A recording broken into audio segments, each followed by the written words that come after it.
pengalamannya dan juga tentang tips-tips hidup sehat dan bagaimana mulai menyenangi lari gitu. Di sesi satu ini nanti saya juga akan dibantu oleh Mbak Hana. Mbak Hana ini HMIF 2020. Jadi kita mau mengajak dari setiap generasi ada ya di malam ini. Jadi saya dari generasi 1X, Mas Alham 8X, Mas Arif 9X, Mbak Hana dari 2X gitu. Ada 1X, saya kontak beberapa orang tapi semuanya pada sibuk. Jadi ya kali ini dari 4 generasi dulu deh. Semoga nanti next meetup kita bisa dari 5 generasi gitu. Nah, mungkin saya persilahkan kali ya dengan Mbak Hana sebagai moderator bisa memulai sesi talk show-nya. Saya izin ngasih spotlight ya ke Mbak Hana, Mas Arif, dan Mas Alham. Silakan Mbak Hana. Oke, terima kasih banyak Mas Anggri atas kesempatannya. Perkenalkan, saya Hana Fathiyah. Saya adalah mahasiswa IF angkatan 2020 dan di sini saya juga menjadi Wakil Kepala Divisi Relasi Alumni HMIF ITB. Nah, pada malam hari ini kita akan mengadakan talk show dengan temanya adalah How to Enjoy Running. Nah, sebelumnya agar acara ini berjalan dengan lancar, alangkah baiknya kita berdoa terlebih dahulu ya. Berdoa dalam hati, dipersilakan.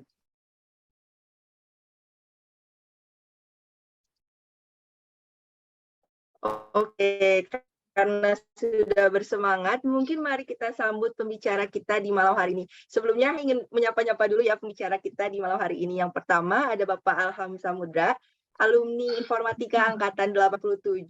Untuk personal base maratonnya itu 5 jam 39 menit ya. Selamat malam Pak Alham. Selamat malam Mbak Ana, teman-teman semua. Bagaimana Pak kabarnya di malam hari ini? Ya, nggak sabar ini mau sharing. Tapi Mas Arif duluan ya. Sudah tidak sabar ya Pak ya. Oke, mungkin Hana ingin menyapa pembicara yang satunya lagi, yaitu Bapak Arif, yaitu alumni Informatika Angkatan 94, yang berhasil finish dengan waktu 6 jam 40 menit. Selamat malam Bapak Arif. Malam Mbak Hana. Bagaimana kabarnya Pak malam hari ini? Baik, luar biasa. Thank you. Luar biasa. Mudah-mudahan sehat selalu ya. Nah, mungkin tanpa berlama-lama lagi, kita langsung masuk saja ya ke pertanyaan-pertanyaan yang sekiranya menarik ini untuk dibicarakan di malam hari ini. Nah, mungkin langsung ke pertanyaan yang pertama ya Pak ya. Nah, kan Bapak ini merupakan peserta Jakarta Marathon ya Pak ya. Nah, bagaimana sih kesan mengikuti Jakarta Marathon 2022? Nah, apa saja persiapan yang dilakukan untuk lari sejauh 42,2 km ini? Mungkin bisa dijawab dari Bapak Alham terlebih dahulu. Kepada Pak Alham dipersilakan. Oke. Saya nyiapin slide sebenarnya, tapi nggak usah ya. Kalau gini lebih enak mungkin ngobrol. Kalau ada slide nggak apa-apa sih Mas Alham. Saya kasih jadiin co-host ya. Boleh. Mantap ini. Maksudnya biar ada guide-nya. Iya, soalnya lebih enak kalau ada cerita visual, siapa tahu lari kemarin tuh personal best sambil pegang GoPro gitu kan. Enggak. Oke, sudah saya jadikan co-host ya, Mas. Oke, sebentar ya. Saya mau lagi jarang pakai Zoom saya, jadi saya masih gagap dan gugup. Mana ya ininya, itunya.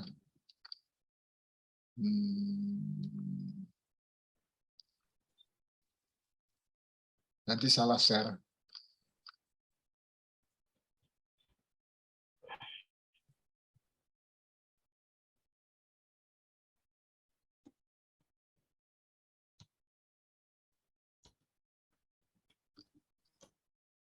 Saya full screen juga nggak apa-apa. Oh, ini dia ada ketemu. Oke.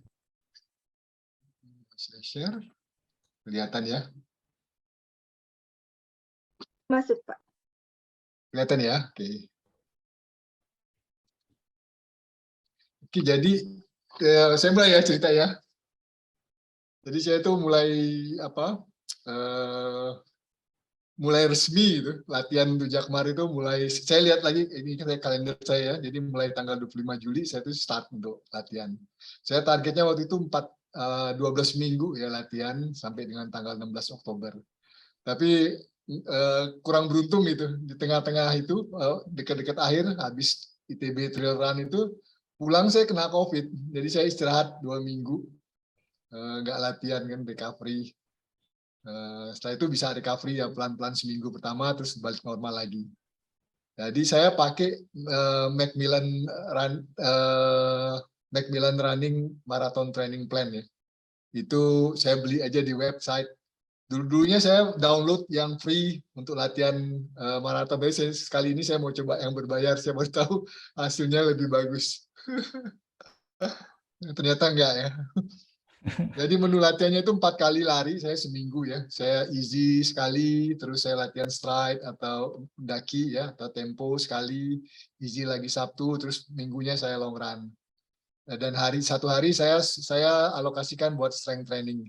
Strength trainingnya sederhana aja kan, sangat sederhana ya.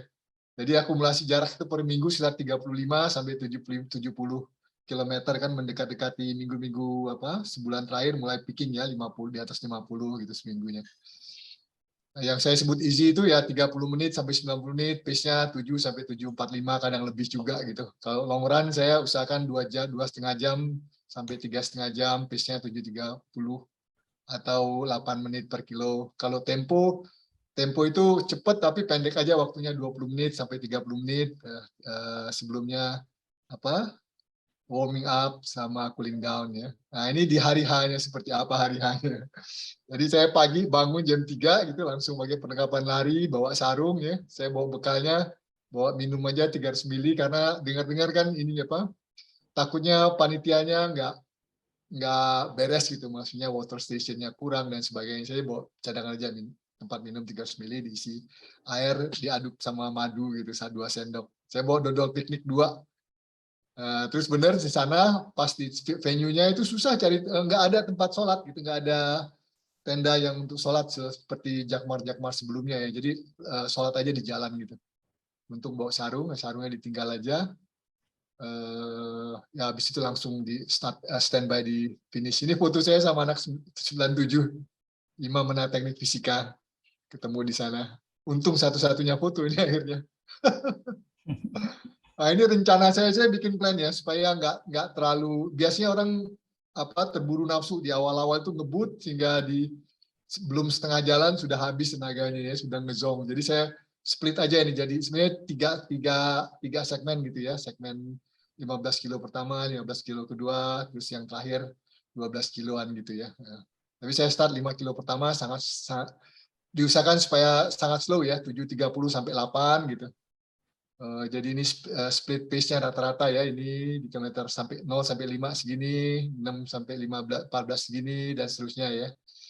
Ini cita-citanya mulia ini. Maunya negatif split ya, jadi makin lama makin kenceng. Tapi ternyata kenyataannya nggak begitu, makin lama makin lemes. Ya, sehingga saya target average pace-nya kira-kira 7 menit 21 per 1 kilo. Ya, dan kira-kira ini bisa finish di 5 jam 10 menit gitu. Cita-citanya. Kenyataannya ya begini. Jadi sampai 25 km pertama masih strong, masih nyaman, bisa ngobrol gitu. Bisa negor-negor kalau ada yang kenal. 26:30 saya mulai turun gitu stamina-nya. Kalau ada yang komen, interrupt aja ya, mau tanya. Itu struggling itu begitu matahari mulai panas ya, dan itu masuk daerah Kuningan. Nah, itu sudah mulai itu. Habis itu ya 30 sampai 42 itu benar-benar survival mode ya. Jadi run walk gitu. Sambil cari teman, negor orang supaya semangat gitu. Ternyata itu triknya juga itu. Jadi kalau kita ngajak ngobrol orang tuh jadi kayak ada tambahan tenaga atau jadi lupa gitu penderitaannya. Mungkin orang yang ditegur diajak ngobrol juga seneng kali. Yang penting finishnya masih bisa senyum. Kalau ditanya kapok nggak, pastinya nggak. Nah, ini cerita Jakmar ya. Dulu saya ke pertama 2015 dan sampai 2022 ya. Ya saya lihat, saya ngukurnya mungkin pace-nya nggak membanggakan. Tapi mungkin saya lihat, mungkin progres saya lihat dari jumlah kalori yang saya burn gitu ya. Jadi dari tahun ke tahun kelihatannya ada perbaikan. Jadi makin efisien lari saya ya. Harinya kelihatannya makin efisien. Nah, mungkin itu aja yang saya mau ukur gitu. Nah, kalau lihat dari Jakarta Marathon yang paling bagus menurut saya itu 2016 ya eventnya. Kenapa gitu? Karena 2016 ini komunitasnya banyak sekali bikin water station sendiri ya, yang mandiri. Bagus sekali, paling meriah menurut saya 2016. Nah, ini saya gerak chart ini chart 2022 ya, kelihatan ini setelah hampir menjelang. Kalau ini lampu-lampu merah kayaknya stop. Karena mulai siang kan, mulai rame gitu lampu merah, kadang kita di stop gitu. Kelihatan di setelah 30 ini mulai amburadul ini. Ini yang paling bawah ini cadence ya. Yang tengah ini heart rate, yang paling atas pace-nya. Ya, begitulah ceritanya, hasilnya ya, kenyataannya dan pengalaman-pengalaman dari tahun ke tahun. Sampai situ dulu. Baik, terima kasih banyak atas sharingnya Pak. Mungkin selanjutnya Ya. Pak Arif ya Pak ya yang sharing. Bagaimana sih Pak kesannya mengikuti Jakarta Marathon 2022? Apa saja sih persiapan yang dilakukan untuk berlari sejauh itu Pak? Kepada Bapak Arif dipersilakan. Ya, makasih Mbak Ana. Luar biasa ya kisahnya Mas Alam. Seru. Ya, emang Jakmar seru ya, mulai dari kita registrasi. Kebetulan saya registrasinya juga last minute itu hari Sabtu. Jadi kita ada registrasi dari Kamis sampai Sabtu ya, Sabtu sore. Jadi saya kebetulan baru sempat itu registrasi Sabtu sore, jadi udah last minute itu ngantri sampai 2 jam itu. Oh iya, betul itu. Di dalam juga mati lampu dan hujan besar, banjir luar biasa. Mas Alam registrasi hari apa Mas Alam? Saya itu Jumat malam, jadi Jumat aman. malam, Ya, aman ya. aman.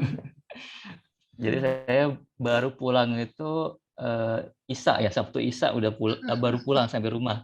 Belum siap-siap press kit ya. Dan harus bangun pagi saya 2:30 udah bangun. 2:30 udah bangun, kemudian siap-siap jam 3:30 udah berangkat dari rumah. Ya, serunya seperti itu ya di Jakmar. Ya, sholat juga kebetulan dekat Albina ya startnya. Jadi saya sholat di Albina. Dari Albina kan subuh 4:04 ya. Dari situ start kan 4:30, hanya 15 menit ya. Jadi dari subuh langsung sprint itu sampai startan HR saya udah 170. Belum mulai udah tinggi HR-nya. Oke, untuk keseruan ya serunya seperti Mas Am bilang tadi ya, jadi kita bisa ketemu banyak orang, kemudian yang luar biasanya sih bisa ketemu Mas Fajar tuh Mas Alam. Betul kenal ya Mas? Itu saya udah 10 tahun nggak ketemu beliau tuh. Oh gitu ya. Udah 10 tahun. Jadi pas lagi di sekitar Patung Patani, saya lewatin dia kan. Ayo semangat Pak, gitu. Saya lewatin. Saya tengok sebentar kan sedikit. Kayaknya kenal ini. Ternyata Dulu Mas ikut apa? Fajar Ikut ya. KMPA? Hari... Enggak sih, saya enggak Enggak, gitu. ya. Cuman tahu aja beliau di KMPA. Oke. Oke. Kemudian ya di sana juga saya ketemu ada nenek-nenek ya. Nenek-nenek 74 tahun, itu dia dari Amerika. Dia sudah ikut maraton sebanyak berapa tuh ya? 193 maraton kalau nggak salah. Di 109 negara itu. Wah. 74 tahun loh. Oh, iya. yang ada fotonya itu ya? Ada fotonya. Ya, saya juga ada posting itu. Saya ada juga video juga dengan dia tuh. Saya foto juga. Masih ada banyak foto hampir dan cuma saya belum sempat share ya. Nah, untuk persiapan saya sendiri mungkin saya share sebentar ya. Ini mohon maaf ya, saya tidak siapkan slide dengan cukup profesional gitu seperti Mas Alam. Saya tadi pulang kantor. Oke. Sudah terlihat kah? Lagi loadingnya ya. Lagi loadingnya. Fresh nih dia.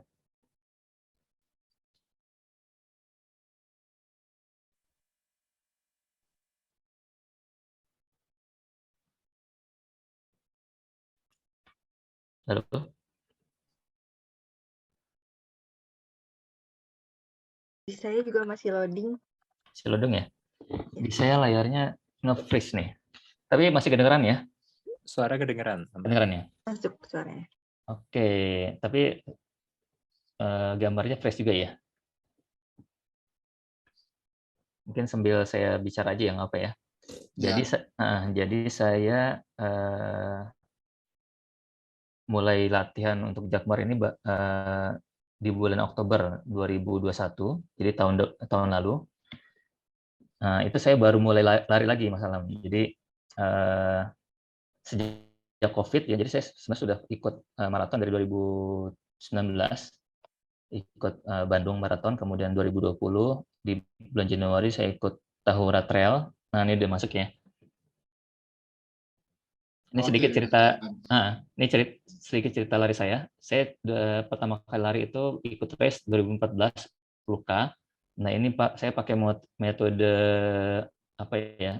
Kebanyakan para pelari awal ya, pemula, yaitu no pain no gain itu istilahnya, mentalitinya.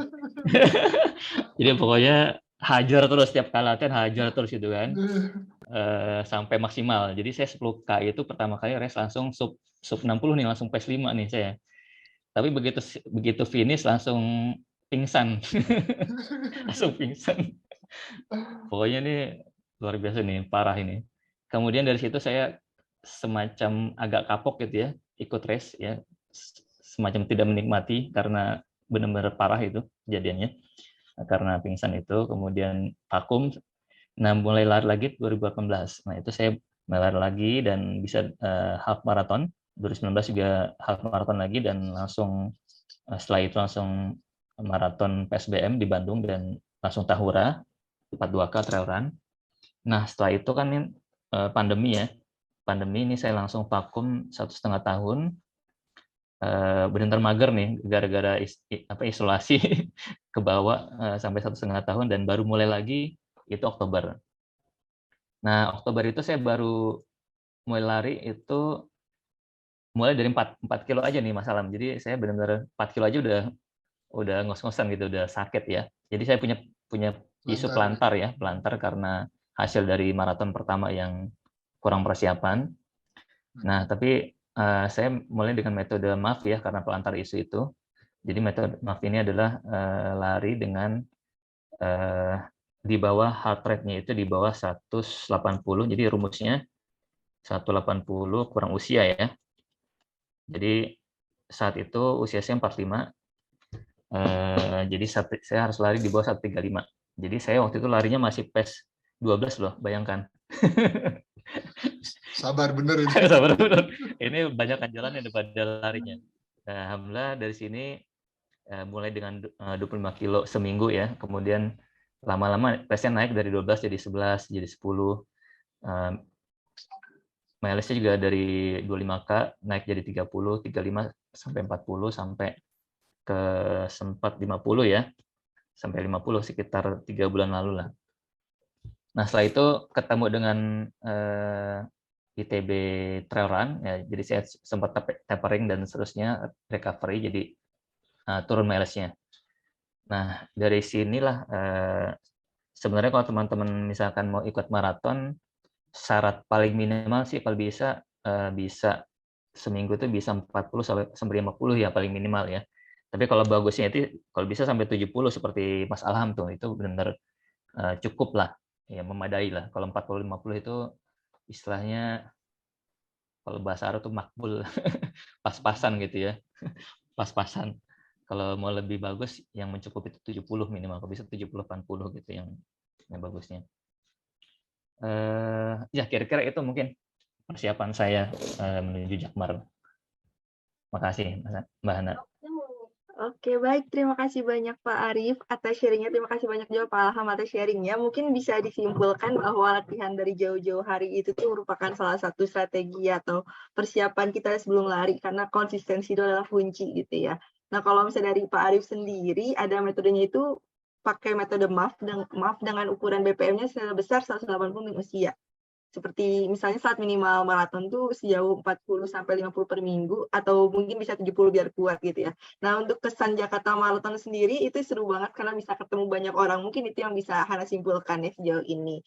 Mungkin bisa dilanjutkan ke pertanyaan berikutnya ya Pak. Nah, gimana sih caranya bisa membangun kebiasaan olahraga lari dan menyukainya gitu? Karena banyak yang ingin memulai tapi bingung gimana caranya sih bisa membangun kebiasaan itu dan menjadi hal yang dicintai gitu. Mungkin bisa dari Bapak Arief terlebih dahulu. Pada Pak Arief, dipersilakan. Ya, makasih Mbak Ana pertanyaannya. Saya duluan ya, Mas Alma ya. Ya, Mas Ari, silakan. Yap. Jadi memang benar tadi apa kata kuncinya ya. Jadi yang pertama adalah bagaimana kita mencintai lari itu dulu. Itu yang paling pertama. Jadi gimana kita lari itu happy dulu yang penting. Nah, kebiasaan yang salah dari para pelari awal adalah gimana biasanya mereka lari itu sekencang mungkin, sejauh mungkin. Nah, ini mungkin pendekatan yang menurut saya nggak benar ya. Karena biasanya hal seperti itu pertama akan membuat cepat capek, kemudian cepat cedera juga, rawan cedera. Nah, ini yang akan membuat kita jadi tidak nyaman larinya dan tidak happy gitu. Biasanya suka kapok dan berhenti di tengah jalan biasanya. Entah karena kapok, entah karena cedera gitu. Nah, makanya saya pakai metode MAF ya, dengan menjaga HR di bawah 180 kurang usia itu. Karena dengan demikian otomatis insya Allah intensitas lari kita terjaga gitu, nggak akan sampai capek banget gitu. Jadi dengan MAF itu kita lari masih bisa seneng gitu. Jadi kalau misalkan dulu ya sebelum saya ikut MAF, saya lari pasti akan selalu paling cepat, paling kenceng. Setelah itu saya dengkul sakit, kaki sakit, kemudian nggak bisa ngapa-ngapain, tepar, nggak bisa kerja apa aktivitas gitu ya. Nah, pertama happy dulu. Untuk yang awal mungkin bisa pakai metode walk and run. Jadi jalan dulu misalkan 2 menit, kemudian jogging santai 1 menit, kemudian diulang lagi. Jalan lagi 2 menit, jogging 1 menit. Ini bisa diulang. Nanti lama-lama bisa ditambahin durasi larinya atau joggingnya dan bisa dikurangin durasi jalannya. Nah, itu akan perlahan kita membangun endurance. Nanti kecepatan akan mengikuti gitu. Mungkin itu dari saya, Mbak Hana. Baik, terima kasih banyak Pak Arif atas sharing-nya. Mungkin sekarang Pak Alham dipersilakan untuk sharing kira-kira gimana sih caranya membangun kebiasaan itu. Saya udah punya contekan, ntar kemana-mana ceritanya. Baik Pak. Saya sharing ini kelihatan deh? Kelihatan Pak. Oke. Ini apa ya, pengalaman supaya terbiasa dan jadi suka larinya ya. Nah, kalau bikin habit itu saya lupa itu ada yang pernah bilang itu ya, apa perlu konsistensi 30 hari atau 60 hari kebiasaan baru itu diulang terus sehingga dia mulai mendarah daging ya, menjadi habit. Jangan stop selama waktu periode itu gitu. Saya lupa 30 hari atau 60 hari, mungkin bisa di-search di internet. Tapi ada itu kalau kita mau start untuk mastery sesuatu, start dengan membangun kebiasaan itu. Non-stop, disiplin 60 hari, jangan lepas gitu. Setelah itu mudah-mudahan melekat ya. Oke, ini saya itu pertama tipsnya ya, saya bikin semuanya itu handy ya, gampang diambil, gampang dicari gitu. Kalau saya mau lari nggak sampai 5 menit, saya sudah kostum sudah lengkap gitu. Jadi saya taruh semua perlengkapan saya di pintu keluar rumah itu. Ada kaos kaki, ya t-shirt, ya celana lari, dan semuanya lah, topi ya, tempat minum, semuanya gampang diambil gitu. Jadi kemudian yang kedua itu saya kalau rute itu saya dulu pengalaman kalau lari mesti ke GBK, jadi perlu ada effort lagi untuk mulai lari gitu. Kadang itu habis waktu atau jadinya kita berhitung-hitung, wah kalau sana aja udah setengah jam atau lebih, ntar larinya cuma berapa lama, akhirnya terlalu panjang waktunya.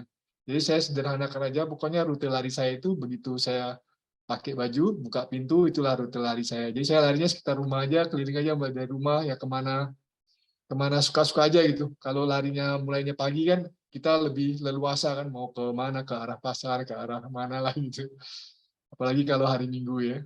Jadi bisa jalan-jalan kemana-mana keliling Jakarta.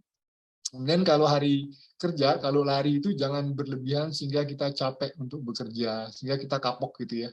Atau moodnya justru jadi apa namanya, gampang marah ya, cranky atau apa namanya. Kalau naik mobil lihat ini dikit pengen marah, jadi emosional ya.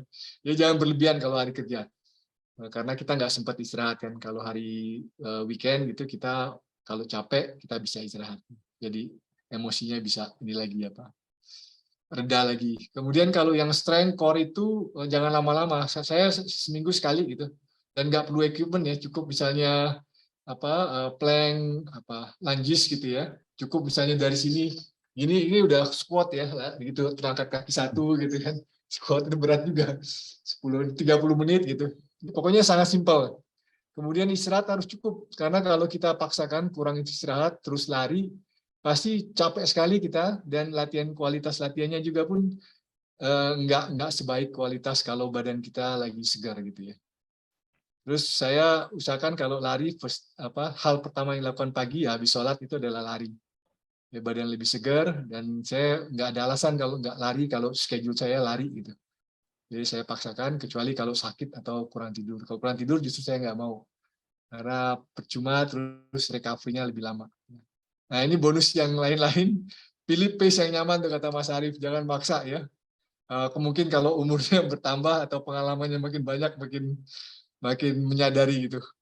Jangan kenceng-kenceng, karena kita butuh recovery yang cepat kan. Kalau kita recovery cepat, kita bisa nambah porsi latihan besoknya atau besoknya lagi gitu. Kalau terlalu capek, kita nggak latihan berikutnya, ya itu nggak berkualitas jadinya. Kemudian record di Strava, itu bikin semangat. Ikut grup, kemudian daftar race, harus ikut race itu, biar semangat. Sama belanja terakhir, belilah sepatu yang nyaman, kaos kaki yang nyaman, baju yang nyaman gitu ya. Itu tip, kalau saya begitu gitu, kira-kira sharingnya. Setuju. Baik, terima kasih banyak Pak Alham dan Pak Arief. Mungkin bisa disimpulkan kalau misalnya dari Pak Arief tadi itu salahnya orang tuh lari itu suka berpikiran bahwa saya harus menyelesaikan lari dengan cepat dan kencang gitu ya. Padahal itu mungkin saja membuat cedera gitu kan, atau berhenti di tengah jalan. Pilihlah metode MAF dengan menjaga HR di bawah usia biar gak capek. Nah, untuk pemula nih bisa dicoba tips and triknya dengan jalan dulu 2 menit, lalu jogging 1 menit gitu ya. Nah, kalau misalnya dari Pak Alham, itu mulai dibiasakan terlebih dahulu ya, antara 30 hari atau 60 hari awal, karena setelah periode tersebut akan jadi kebiasaan gitu ya, kalau diulang-ulang. Terus bisa dimulai dari rumah. Kalau misalnya weekday, jangan terlalu capek, karena kan itu hari kerja ya, khawatirnya jadi mood kita berantakan kalau misalnya kita terlalu lelah. Nah, terus bisa juga dibiasakan dimulai dari pagi terlebih dahulu, misalnya habis sholat, lari gitu, agar jadi kebiasaan. Pilih pace yang nyaman, jangan lupa record di Strava, dan jangan lupa belanja gitu ya. Mungkin itu yang bisa disimpulkan dari pertanyaan yang kedua ini. Mungkin bisa dilanjut ya Pak ke pertanyaan yang ketiga nih. Apa sih Pak tips bagi rekan-rekan alumni untuk memiliki gaya hidup yang sehat dan aktif, serta tambah bersemangat dalam challenge 40 hari IAIF Charity Run 40K? Mungkin boleh dari Bapak Alham terlebih dahulu. Bapak Alham Apa pertanyaan saya lihat ini ada Vero nih. Udah lama nggak ketemu Vero. Pertanyaannya, tips bagi rekan-rekan alumni untuk tetap semangat dalam acara Charity Run 40K. Challenge 40 hari. Ya, jangan kalah sama angkatan lain gitu aja, biar semangat. Lalu bisa. Oke, kira-kira apakah ada tips lainnya Pak untuk menjaga konsistensi selama 40 hari itu, misalnya untuk mengikuti challenge 40K dari IAIF? Boleh nih Pak, mungkin barangkali ada tips and trick lainnya. Apa ya? Ya kesempatan ya acara-acara alumni begini ya untuk menyapa teman-teman lagi gitu. Kalau bisa ketemu offline gitu, semangat. Sama ya lucu-lucuan ya. Jangan kita tekankan larinya, tapi ketemu lagi kebersamaannya aja. Bisa jalan, bisa lari gitu. Yang penting terutama yang sudah biasa lari, sudah biasa hidup sehat, itu mungkin tujuannya nggak cuma sekedar itu, mungkin mengajak, menginspirasi teman-teman supaya punya gaya hidup sehat atau aktif juga gitu. Jangan kita aja. Baik, terima kasih banyak Pak Alham. Mungkin sekarang sesinya Pak Arief ya, kepada Bapak Arief dipersilakan gimana sih Pak tips and trick untuk menjaga semangat untuk 40 hari challenge 40K ini. Kepada Bapak Arief dipersilakan. Ya, makasih Mbak Anda pertanyaannya. Nomor 1 tips dari saya, kalau bisa ikut komunitas yang kan kita kan ada di tim ya. Jadi bergabung dengan timnya, mungkin buat mungkin ada grup WA-nya, kemudian ada Strava Club-nya, Jadi buat apa namanya aktivitas lah dengan teman-teman di timnya, mungkin bisa ketemuan kopi darat misalkan. Nah, itu yang pertama. Yang kedua mungkin kita bisa buat target juga misalkan untuk masing-masing. Misalkan target kan 8 kilo minimal ya selama berapa hari sih? 50 hari ya kalau nggak salah ya. Nah, mungkin seminggu buat target minimal 2 kilo misalkan. Kemudian buat plan juga misalkan mau lari di hari apa, mungkin Sabtu Minggu, mungkin pas weekend. Dengan demikian kita bisa lakukan aktivitasnya dengan lancar gitu ya. Kemudian ya kalau bisa ikut sebanyak mungkin komunitas yang sehat, yang apa namanya mengajak untuk gaya hidup aktif dan sehat ya. Mungkin ada klub lari atau mungkin klub sepeda mungkin dan seterusnya. Itu mungkin tips dari saya.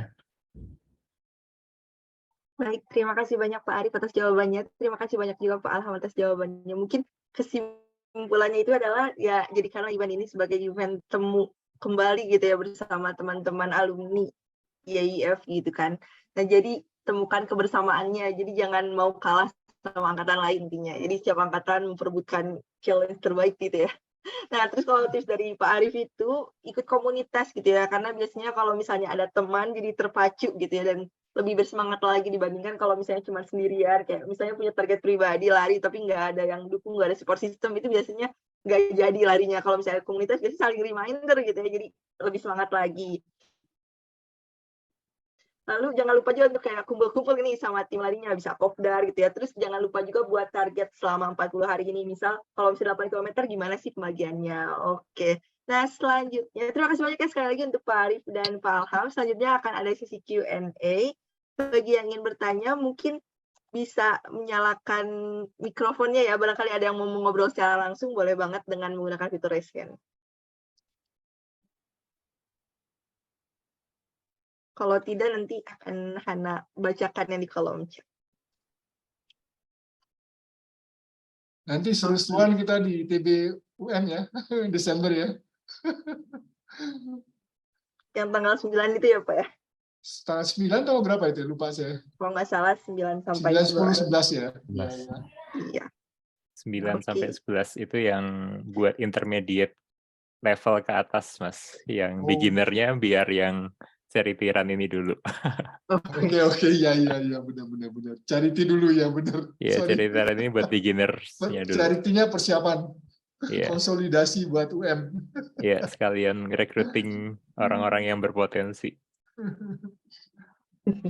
Itu kayaknya udah ada beberapa pertanyaan lewat Zoom chat ya, itu, ada. Mbak Hana.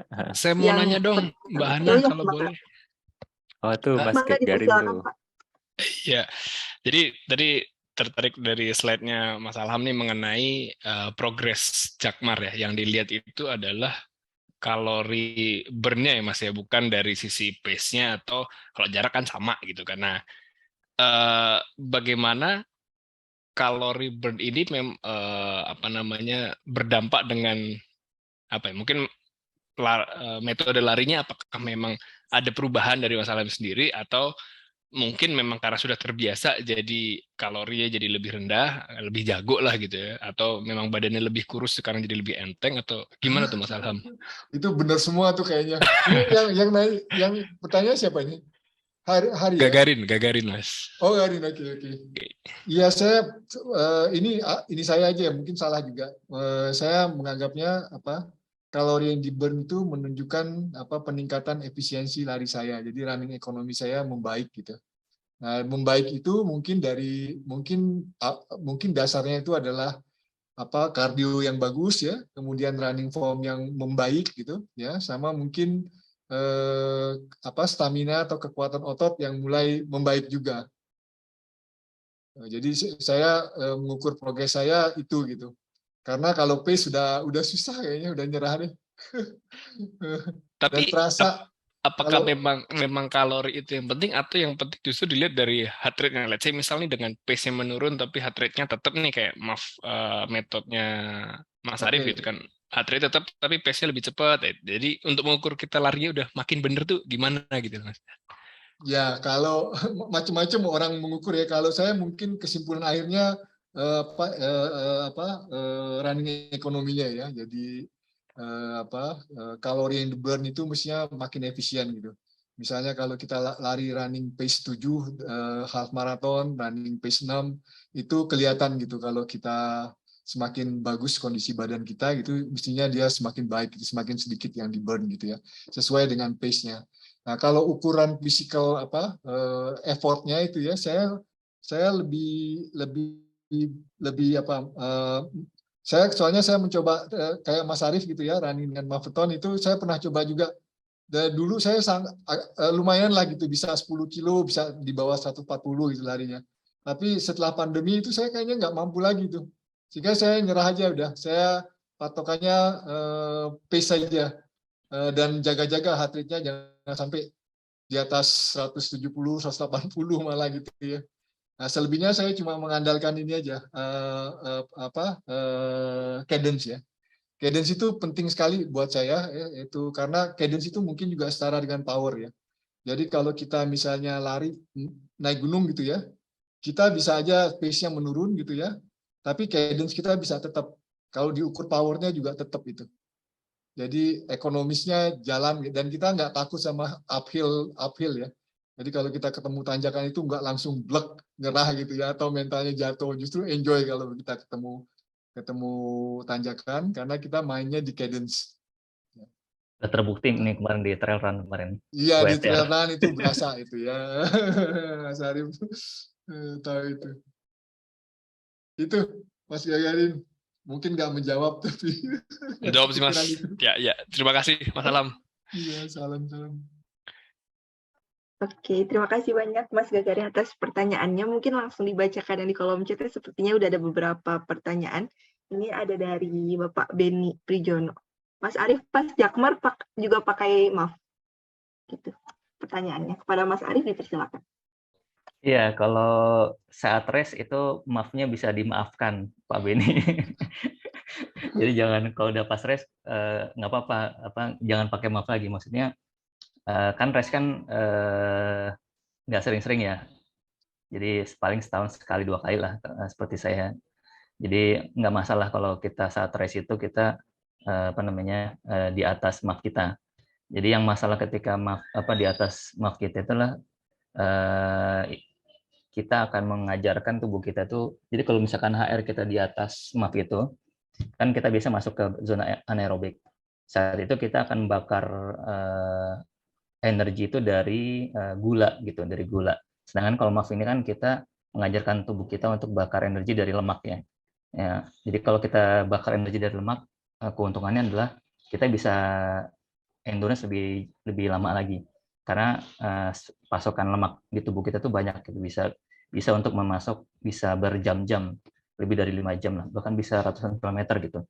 Sedangkan kalau misalkan kita dari gula itu kita hanya bisa sanggup paling sekitar 2 jam 3 jam gitu. Makanya kenapa ketika orang maraton itu 2 jam 3 jam dia udah mentok gitu kan, hit the wall, nggak bisa lari lagi.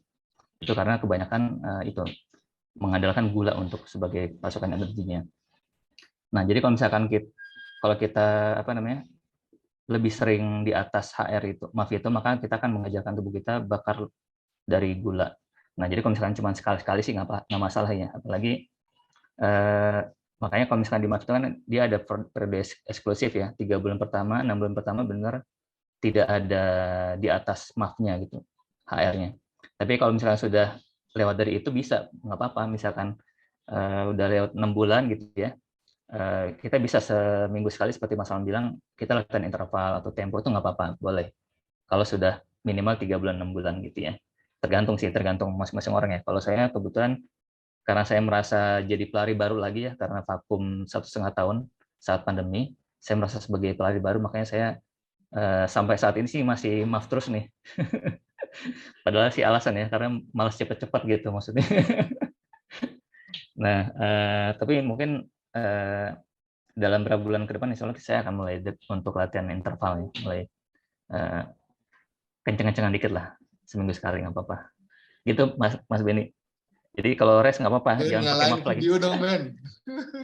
Tapi kemarin saya memang saat race juga saya jaga HR juga sih, maksudnya nggak seperti Mas Alam bilang, saya jaga kalau bisa di sekitar 165-an kalau saya jaga tuh. Karena kan jaraknya FM ya, jadi jauh. Jadi saya takut pelantar saya kumat lagi. Jadi saya rencananya saya jaga 165 sampai sekitar 30-an kilo. Saat 30-an kilo saya rencananya mau kenceng nih rencananya. Tapi udah 30 kilo Kenyataannya udah gempor. Baru-baru lari. Jalan aja tersisa ya, masalah. Iya. Binder. Ya kira-kira gitu, Mas Beni. Jadi nggak apa-apa kalau res Ben, dimaafkan nyalain maafnya. video Ben. Mas Beni. Mas Beni kayaknya udah nyobain maaf nih. Ya yoga, Benny. Oh, yoga ya.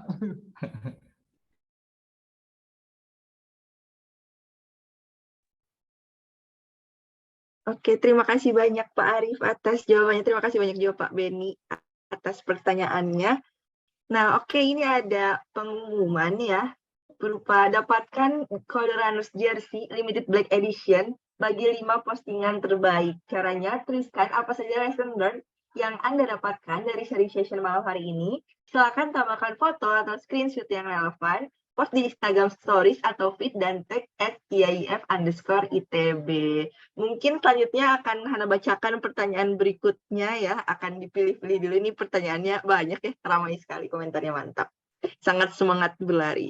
Oke, ini ada pertanyaan dari Pak Teddy. Untuk persiapan maraton, ada tips nutrisi, mungkin bisa dijawab terlebih dahulu oleh Pak Ahlam. Pada Pak Alham, dipersilakan. Nutrisi ya. Jadi kalau kita olahraganya aktif ya, sangat aktif, maka jangan takut-takut makan tapi pilih makan yang nutrisinya bagus ya. Nutrisi itu beda dengan kalori ya. Jadi kalau kalori itu jadi mungkin kalau kita lari berat mungkin protein yang penting ya. Tapi kalau kalori itu tergantung ini mazhabnya. Kalau Mas Arief kan dia berlatih untuk membakar lemak ya. Saya juga sama sih. Jadi saya sudah mungkin 3-4 tahun udah nggak punya beras di rumah. Jadi sangat jarang makan nasi lah. Makan gula juga jarang. Jadi sebenarnya saya kalau maraton itu biasanya nggak makan apa-apa. Tapi kemarin saya mau coba fueling sama dodol piknik. Tapi gagal, saya bawa 2, makan 1, satunya nggak kemakan. Nek. Jadi saya biasanya memang nggak tahu apakah sudah sukses gitu membakar lemaknya atau dasar aja ini bebal gitu ya. Sudah lemes nggak mau makan. Nah, nutrisinya gitu. Jadi saya kalau saya makan kalau habis lari berat itu ya protein lah yang menu utamanya, protein. Ya bisa terutama yang paling gampang kan telur. Jadi telur, kalau enggak ya makanan protein yang ini ya, yang kata orang sehat ya, ikan, ayam gitu. Itu sih. Jadi saya makannya karena olahraganya berat, makannya volumenya lebih banyak, jadi nggak apa-apa. Yang penting nutrisinya, ingat bukan kalori ya. Jadi bukan nasinya 2 piring, tapi makannya sepiring penuh, tapi ya nutrisi yang bagus. Gitu. Oke, baik. Terima kasih. Oh iya, menjelang maraton, sebelum lari jangan makan. Kacau perutnya. Jadi makan malam terakhir aja sudah. Jangan makan-makan pas bangun, wah makan, takut kelaparan di jalan-jalan ya, malah jadi kacau.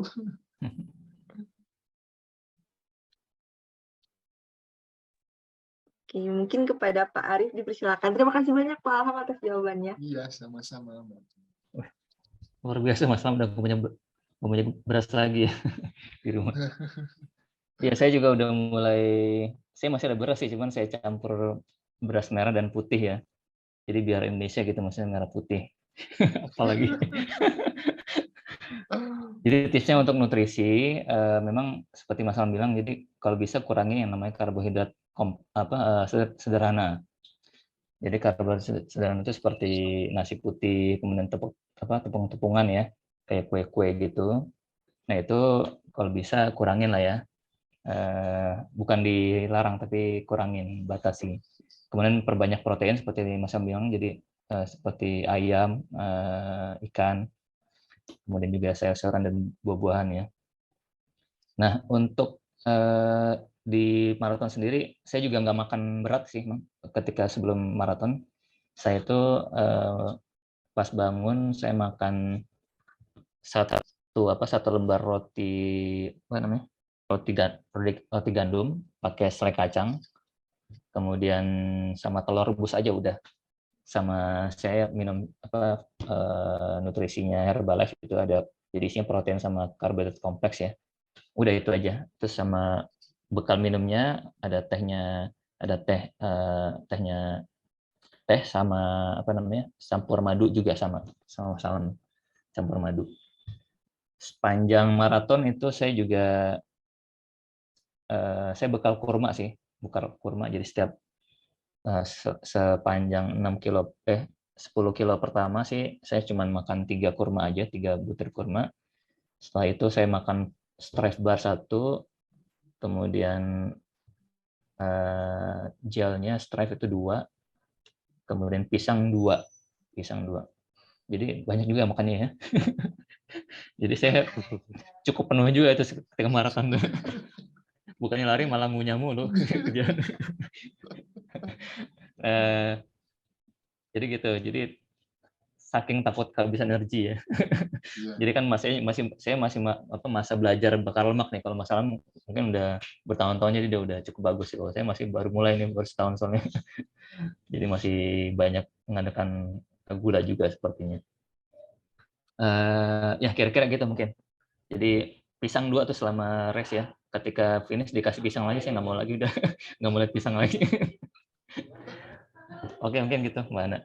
Oke, baik. Terima kasih banyak Pak Arief dan Pak Alham atas jawabannya. Dari Mas Teddy, apakah ada yang ingin ditanggapi? Oh ya, satu lagi, maaf. Ketika race jangan lupa, kalau saya sih sebelum race itu semacam supply isotonik, bukan isotonik, elektrolit. Jadi ketika diminum saya juga tuh saya campur oralit ya. Kemudian ketika di WS juga saya juga minum elektrolit juga. Tapi jangan elektrolit semua. Jadi saya sampai kilometer 20-30 itu kan kebanyakan elektrolit. Mual juga itu perut. Setelah itu saya nggak mau minum lagi. Butuhnya air putih aja setelah itu. Itu buat jaga biar kita nggak kram. Kalau cukup elektrolit. Alhamdulillah sih kemarin saya cukup surpas juga, saya nggak kram loh, alhamdulillah sama sekali. Cuman ya agak ketarik dikit lah, cuman nggak sampai kram gitu. Ya mungkin itu ya sedikit tipsnya. Baik, terima kasih banyak Pak Arief. Dari Mas tadi apakah ada yang ingin ditanggapi? Sip, sudah cukup. Terima kasih Pak Arief. Oke, terima kasih banyak juga atas pertanyaannya. Mungkin ini yang pertanyaan berikutnya ini ada, sebelum lali makan dulu nggak Om? Ini udah terjawab mungkin ya, tadi sudah dibahas juga di bagian nutrisi. Lagi nge-scroll lagi sekarang. Oh ini, ada dari Pak Agung, berapa lama dari beginner sampai bisa maraton 42 km? Mungkin bisa dijawab dulu dari Pak Arief. Kepada Pak Arief dipersilakan. Iya, dari beginner ke 42 kilo ya. Saya mulai pertama kali maraton 2019 ya. 2019 mulai larinya itu 2018 mulai lari lagi. Jadi setahun lah kurang lebih. Setahun. Jadi saya persiapan pertama kali sebelum 42 kilo saya ikut HM dulu, half marathon, itu persiapan sekitar 6 bulan. Jadi 6 bulan ke HM, dari HM ke 42K saya 6 bulan lagi, setahun saya. Kurang lebih demikian. Kalau bisa sih jangan maksain ya, jadi disesuaikan dengan masing-masing kita lah, kan beda ya effortnya. Jadi seperti yang saya bilang tadi, kalau misalkan seminggu udah bisa minimal 40-50 kilo, nah itu mungkin bisa daftar maraton. Sebelum itu jangan daftar dulu menurut saya. Jangan berani-berani klik ya. Tapi kalau udah daftar, nanti kalau bisa mileage-nya ditingkatin ke 60-70 seperti saran Mas Alham. Mungkin itu ya. Oke, baik. Terima kasih banyak Pak Arief atas jawabannya. Jadi 1 tahun ya Pak ya. Sekarang Pak Alham, kepada Pak Alham disilakan. Kalau saya pengalamannya beda. Saya nyebur dulu gitu, sampai saya begitu merasa. Jadi maksudnya gini, saya nyebur itu, saya ikut maraton 2015 itu tanpa latihan sama sekali. Jadi saya merasakan penderitaan itu mulai kilometer 10 itu. Saya jalan kaki terus gitu. Hampir 7 jam mungkin saya maraton pertama saya, lebih kali. Jadi setelah itu saya baru sadar perlu persiapan. Habis itu saya baru latihan. Jadi kalau ditanya berapa lama, mungkin yang disebut Mas Arief itu betul lah, setahun mestinya. Supaya finishnya agak membanggakan lah gitu. Larinya lebih banyak dari jalan kan. Gitu kira-kira. Ya mungkin sedikit sharing ya. Jadi saya FMC pertama itu cukup menderita gitu. Karena dari 6 bulan persiapan, saya sebenarnya persiapan cuma 3 bulan ya, 3 bulan pertama gitu. 3 bulan pertama saya ketemu bulan Ramadan, saya vakum, keterusan sampai 3 bulan terakhir. Nah jadi ketika maraton itu 3 bulan terakhir itu saya minim persiapan. Tapi karena sudah kadung daftar gitu, tetap dijalankan juga kan. Nggak ada mau gantiin bib saya juga gitu waktu itu. Jadi saya ikut aja. Nah, akibatnya ya itu seperti Mas Alam bilang, jadi 7 jam juga saya hampir mepet cot banget. Dan setelah itu saya kena pelantar gitu ya, sakit pelantar yang suka kambuh. Nah, itu salah satu set efek ya kalau kita terlalu memaksakan diri. Nah, kalau bisa sih kita harus happy lah. Jadi perlu persiapan ya. Jadi jangan terburu nafsu. Jadi ada istilah respect the distance ya, hormati jaraknya gitu. Seperti itu. Jadi jangan buru-buru naikin target kita. Boleh punya ambisi, punya target, tapi kita sesuaikan dulu dengan persiapan kita juga gitu. Mungkin itu ya. Baik, terima kasih banyak Pak Arief dan Pak Alham atas jawabannya. Jadi intinya perlunya persiapan ya dari jauh-jauh hari, dan jangan lupa happy dan jangan memaksakan diri. Oke, mungkin ya, karena kan kalau memaksakan diri kapabilitas orang-orang beda-beda ya. Jadi ya nilai diri sendiri dulu sejauh mana mampunya. Oke, selanjutnya ini ada pertanyaan dari Mbak Indah. Salam kenal Mas Alham, Mas Arief, mau tanya selama ini latihan mandiri aja atau pernah ikut latihan dengan coach? Kalau latihan mandiri biasanya pakai menu latihan, ambil dari mana? Mungkin bisa dari Mas Arief terlebih dahulu. Kepada Mas Arief, silakan. Ya, kalau latihan itu ya pertama kali sih saya pernah ketika 2014 ya, saya dilatih oleh ada seorang coach ya. Kebetulan teman-teman juga, dia suka lari aja sih. Sebenarnya bukan coach lari, cuma emang suka lari. Dan polisi gitu, punya latar belakang polisi. Dan dia punya metode yang tadi saya bilang itu, no pain no gain itu. Setiap kali lari harus kenceng dan ya memang hasilnya bagus, tapi jangka pendek ya. Jangka pendek, nggak bisa jangka panjang seperti itu. Jadi saya itu kurang bagus ya pendekatan seperti itu. Nah setelah itu 2018 saya mulai lari lagi, dan 2019 saya ketemu dengan teman-teman di 94 nih, ITB 94. Kebetulan di sana banyak para garancang ya, para runner yang udah cukup bagus gitu. Ada banyak yang udah Ironman juga. Jadi mereka yang mengarahkan sih, seperti itu. Jadi saya baru kenal yang namanya easy run, ada interval tempo seperti itu baru dari teman-teman 94 waktu itu. Tapi dari di 2021 setelah pandemi itu kan saya baru mulai latihan MAF. Kalau latihan MAF itu menunya nggak aneh-aneh. Pokoknya lari di bawah 180 kurang usia itu aja udah. Jadi nggak ada istilah yang lain, yang aneh-aneh itu aja dia. Nanti setelah kita sudah cukup 6 bulan ya, setelah itu baru bisa masuk ke interval seperti itu. Jadi yang penting sih kalau di MAF itu di bawah HR dan mileage-nya aja dinaikin secara perlahan gitu. Itu aja sih kalau saya. Oke, terima kasih banyak Pak Arief atas jawabannya. Kepada Pak Alham dipersilakan. Ya, kalau saya pernah juga pengalaman beberapa kali ikut latihan teman-teman yang pakai coach gitu ya. Tapi latihannya maksudnya bukan latihan persiapan untuk satu event tertentu ya. Cuma mungkin sebulan atau 2 bulan aja untuk mengenal running form yang betul gitu kan. Terus istilah-istilah fartlek, easy run gitu kan. Biasanya latihannya juga nggak lama kan, setengah jam atau 1 jam gitu. Habis itu ya kita PR sendiri-sendiri kan, ada dikasih PR. Nah, cuma kalau untuk persiapan khusus, kalau misalnya untuk maraton gitu, itu biasanya latihan sendiri. Kalau bahan latihannya itu di internet banyak juga itu, atau dari buku-buku maraton itu ada juga, itu dia punya base-nya, training plan-nya. Kayak terakhir kemarin itu pakai Macmillan Running itu training plan yang untuk maraton. Saya tulis saja tadi di slide ada ya, saya tulis saja Macmillan Running di chat ya, bisa dilihat itu Macmillan Running kalau nggak salah websitenya. Itu menurut saya sih bagus sih trainingnya, berasa dia masih porsi latihannya itu nggak berlebihan, cocok buat orang kantoran gitu. Dan dia trainingnya itu menu larinya atau workoutnya itu bisa dipush ke jam kita ya, ke Garmin kita. Jadi kita bisa tinggal ikut aja, misalnya 10 menit misalnya running pace berapa, sekian menit running pace berapa, ya tinggal ikut aja itu. Jadi ya cukup, inilah buat penambah semangat serasa jadi atlet. Itu mungkin Mbak Ana.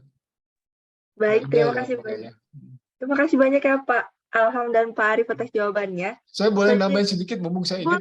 Boleh banget Pak. Jadi kalau running untuk long run gitu ya, yang endurance gitu, satu itu persiapan itu perlu dulu membentuk kardio ya. Jadi pernapasan itu biasanya dibuat dulu baseline-nya ya, mungkin sebulan sampai 3 bulan, habis itu baru latihan speed, latihan sebagainya gitu ya, latihan long run dan sebagainya.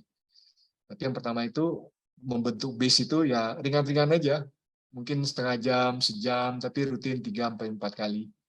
Kemudian satu lagi itu kalau untuk running long distance itu, kata orang gitu, sebenarnya training itu dimulai pada saat kita merasa mau quit gitu ya. Jadi kalau kita long run itu 20 kilo kita capek banget, nah sebenarnya latihan kita untuk long run itu lebihnya dari 20 itu. Jadi kalau 0 sampai 20 itu hal yang biasa itu buat kita, bukan latihan, tapi melatih endurance-nya itu adalah 20 plusnya itu. Kalau kita 25 atau 30, latihan kita itu sisanya itu, bukan 20 yang pertama. Latihan ininya ya, menahan pain-nya ya, menghandle pain-nya. Itu mumpung ingat tambahan.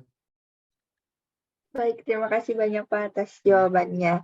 Selanjutnya ini ada pertanyaan terakhir, ada yang nitip di private chat Hana. Mau titip pertanyaan Mbak Hana, ketika full marathon kemarin, Bapak-Bapak berdua ini pernah mengalami bonking atau enggak? Kalau enggak, apa sih strateginya supaya enggak bonking?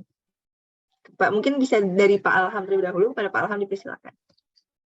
Ya, itu perlu plan atau strategi itu untuk memanage memanage tenaga kita ya, memanage stamina. Jadi yang itu penting sekali itu, tips yang paling ampuh itu adalah jangan start terlalu cepat di awal ya. Kalau saya di awal itu bisa sampai 10 kilo itu. Jadi 10 kilo itu nahan aja, jangan cepat. Maksimal misalnya 7 menit 20 detik atau 7 menit 30 detik, itulah maksimal pace kita. Ya, jadi terutama itu sukses sih, biasanya sukses kalau kita nahan di awal-awal, sepertiganya kita benar-benar merasa masih sehat gitu ya, masih strong, masih healthy benar gitu. Nah, sisanya itu mau nggak mau akan menurun kita ya, stamina kita menurun terus ya, tapi lebih termanage karena nggak habis di awal. Itu sih biasanya untuk menghindari zong bong atau hit the wall gitu. Kalau saya gitu. Kalau Arif gimana? Ya, setuju Mas Alam, betul. Jadi ketika race harus dijaga tuh, karena full marathon kan lama ya, jaraknya jauh. Jadi kalau misalkan 10 kilo biasa godaan itu karena kita race ya, banyak orang kan, Lagi kalau kita dilewatin banyak orang tuh, itu biasanya ego kita diuji juga. Biasanya kita kalau misalkan ngikutin ego, kita bisa ikut-ikutan cepat gitu kan. Nah, itu yang harus dijaga. Jadi kita lari dengan race, our own race gitu istilahnya. Maksudnya race ini adalah race kita gitu. Jadi bukan kita race dengan orang lain sebenarnya. Jadi jangan terpengaruh dengan orang lain. Jadi jaga Mungkin dengan cara jaga pace, kalau saya jaga dengan HR juga itu kurang lebih sama. Ya, Pak. Kemudian sebenarnya yang paling bagus itu seperti yang Mas Alan bilang tadi, bangun base dulu, base endurance dulu kalau nggak mau zong gitu ya. 3 bulan awal itu yang dibilang Mas Alan tadi itu sangat penting itu buat bangun aerobic base itu. Dan saat bangun aerobic base itu kita nggak perlu cepat-cepat sebenarnya, yang penting rutin tadi dibilang 3-4 kali seminggu rutin. Kalau bisa apa namanya di HR yang cukup rendah gitu, itu akan lebih bagus lagi, karena yang masalah dengan zong adalah saat kita kehabisan tubuh kita nggak kehabisan energi karena terlalu mengandalkan gula gitu, jadi gulanya udah habis dalam 2 jam 3 jam itu udah habis gulanya, nggak bisa kan, gula kan hanya di darah dan di glikogen di otot gitu ya, itu nggak tahan lama dia, itu zong itu terjadi karena itu. Jadi kalau mau tahan lama bisa tubuh bakar dari lemak, itu yang tahan lama, dan itu harus dilatih dengan base endurance yang tadi yang dibilang Mas Am tadi itu. Kalau saya pakai MAF ya untuk lebih menjaga, benar-benar menjaga biar nggak kelewatan gitu. Mungkin itu kurang lebih. Baik, terima kasih banyak Pak Alham dan Pak Arif atas jawabannya. Karena tadi pertanyaan terakhir di sini, Hana ingin meminta closing statement dari Pak Alham dan Pak Arif. Mungkin bisa dari Pak Alham terlebih dahulu, kepada Pak Alham dipersilakan untuk menyampaikan closing statement-nya. Ya, yang mudah-mudahan makin banyak yang menjalankan pola hidup sehat ya, karena ya kesehatan itu suatu kenikmatan sekali gitu ya, berasa sekali kalau kita sakit, dan kalau kita sehat ajak-ajaklah teman-teman atau keluarga untuk ditularkan. Itu aja Mbak Ana. Baik, terima kasih banyak Pak Alham atas closing statement-nya. Kepada Bapak Arif dipersilakan untuk menyampaikan closing statement-nya. Ya, saya ucapkan terima kasih ya kepada panitia Ceritiran ya, yang sudah membuat event ini, Mas Anggri dan teman-teman, HMF juga, Mbak Hana dan teman-teman, karena ini langkah yang sangat bagus ya. Alhamdulillah sungguh bergairah nih. Seluruh angkatan ya. 94 juga baru bangun semua nih. Luar biasa, saya juga sangat senang sekali ya teman-teman di 94 antusias untuk ikut ini sampai daftar 6 tim nih. Mudah-mudahan nggak ada yang ngalahin. mulai. Kompor nyala nih. Kompor nyala. Oke, jadi mudah-mudahan ini bisa diteruskan ya. Jadi kita bukan hanya sekedar, maksudnya kita juga menghidupkan gaya hidup aktif dan sehat ke teman-teman semua, karena itu juga penting buat kita juga. Untuk kedepannya mudah-mudahan bisa terus berlanjut ya dan makin baik lagi. Terima kasih untuk semuanya. Baik, terima kasih banyak Pak Arif atas closing statement-nya. Terima kasih banyak juga Pak Alham atas closing statement-nya. Terima kasih banyak juga untuk Pak Alham dan Pak Arif atas materi yang tadi semuanya daging banget ya. Nah, closing statement tadi sekaligus menutup acara kita untuk sesi talk show. Nah, sebelum kita beralih ke acara berikutnya, kita akan ada foto bersama terlebih dahulu. Kepada para hadirin dipersilakan untuk menyalakan kameranya untuk kita ambil fotonya. Kita foto bersama di Zoom sebelum foto bersama di onsite nanti ya, pas ceritiran. Asik.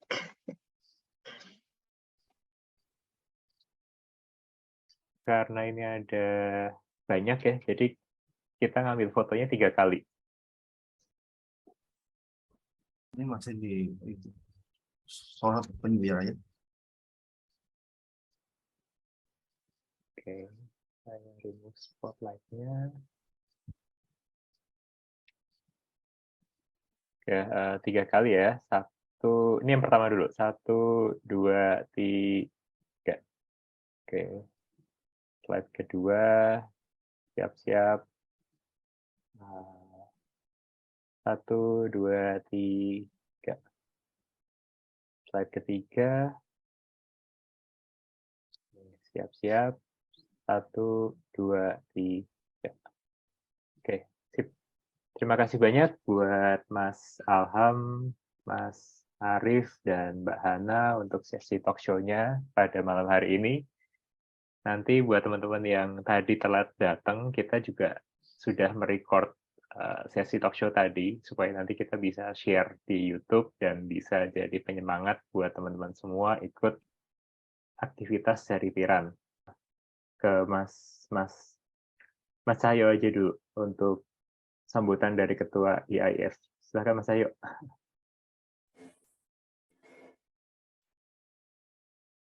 Oke, terima kasih Mas Anggri.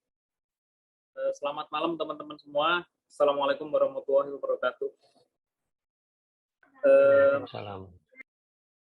Ini terima kasih, ini dua pembicara kita ini luar biasa, Mas Arif, Mas Alham juga ya, maksudnya menyampaikan mengenai bagaimana cara hidup sehat ini, gaya hidup sehat ini bisa kita bisa kita terus tularkan gitu ya ke teman-teman semuanya itu.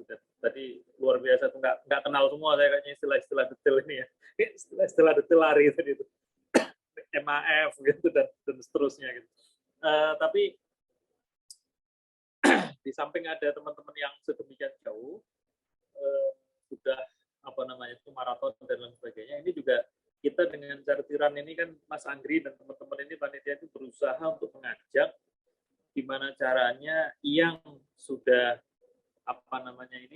yang sudah bagus ini menjadi motor gitu ya, bahwa semua dari kita ini kalau bisa bergerak walaupun sedikit gitu ya, walaupun kayak kalau saya sharing ke Kotrunner itu biasanya kan beli nasi pecel 3 kilo gitu Mas Anggri ya, lumayan lah jalan kaki 3 kilo, biasanya pulang-balik beli pecel gitu. Tapi bagaimana kemudian itu saya membayangkan kalau itu kita bisa rutinkan ke teman-teman gitu ya, selama 40 hari gitu ya, jalan ya 500 meter sekilo ya minimal Mas Anggri ya, baru bisa masuk di Beyond Run gitu ya. Itu maka akan membuat habit yang sangat bagus itu, dan mungkin ngumpulnya semangatnya akan terasa nanti di tanggal 30 pagi jam 7 rencananya kita kumpul di Gerbang Ganesha. Jam 7 Mas Anggri betul ya? Lupa saya jamnya. Iya betul Mas, jam 7 pagi kita jogging bareng di kampus. Ya, dari jam 7 pagi mari kita kumpul bareng-bareng bersama-sama, terutama yang memang di Bandung, mari kita bersama-sama. Nah, saya mau kasih bocoran lagi bahwa setelah jam 7 itu kan kita memang ini semua dalam rangkaian 40 tahun peringatan informatika ya. Dan lebih luas sebenarnya, kita ini kan sebagaimana dulu saya ingat banget mahasiswa kita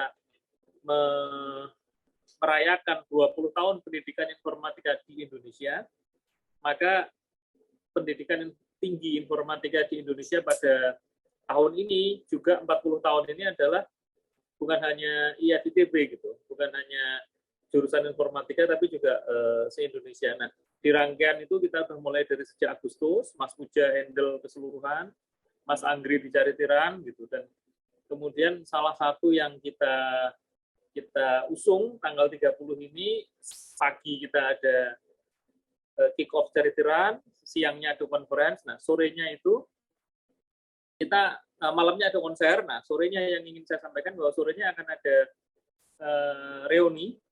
Reuni ini kita mungkin salah satu titik beratnya adalah bagaimana kita berusaha untuk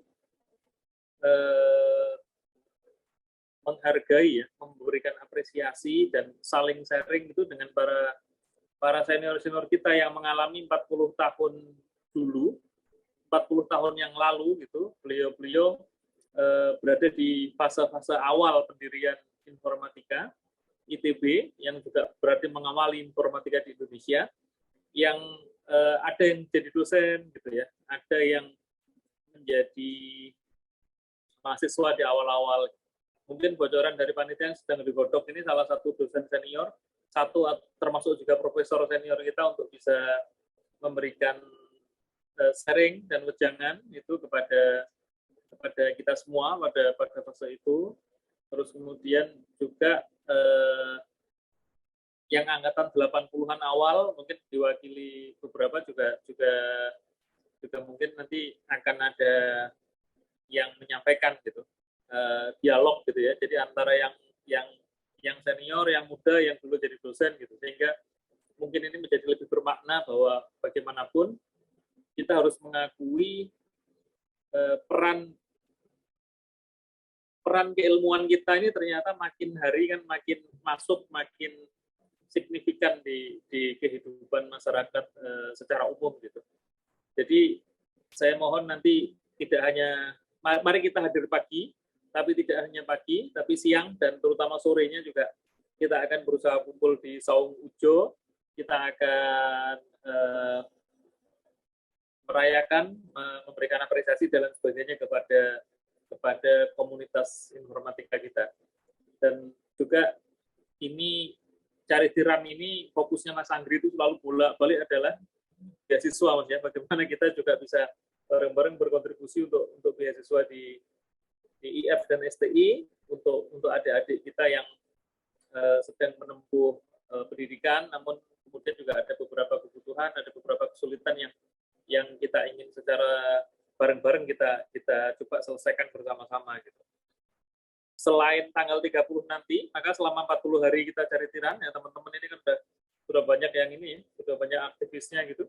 Terus kemudian tanggal 8 berakhir, nah tanggal 9 mulai ultramaraton, maka tanggal 11 diharapkan kita balik lagi berkumpul di Bandung pada acara akhir ultramaraton, dan juga itu adalah acara penutupan dari Caritiran. Jadi mari kita berkumpul kembali pada tanggal 11 nanti, dalam format yang mungkin lebih santai karena olahraga gitu ya.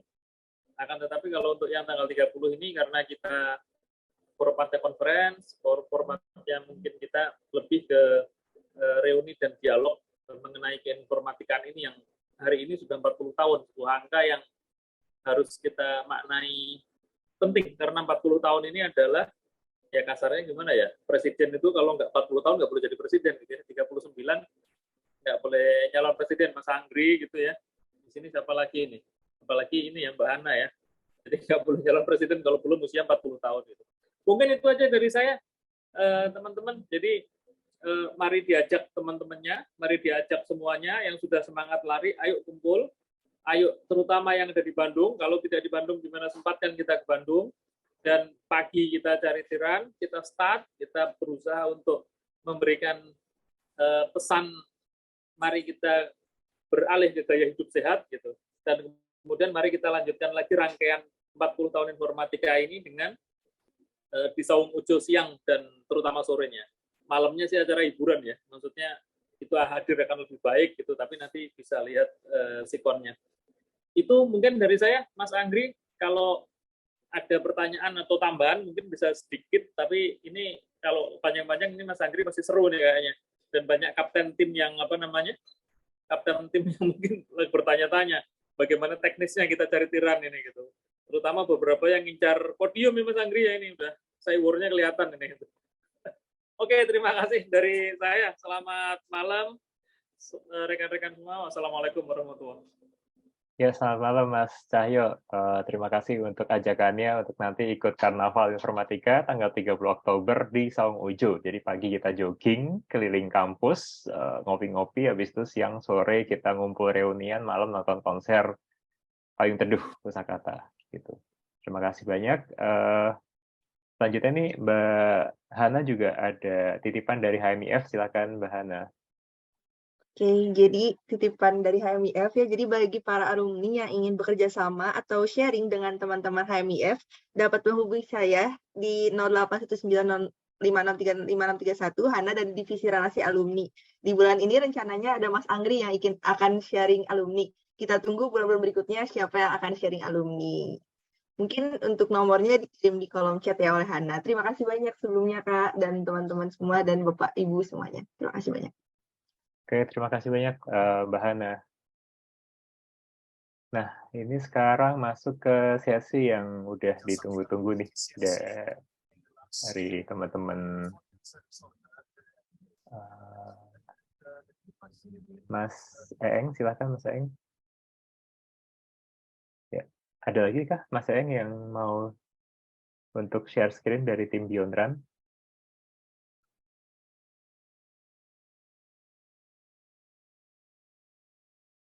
Suaranya belum masuk ya.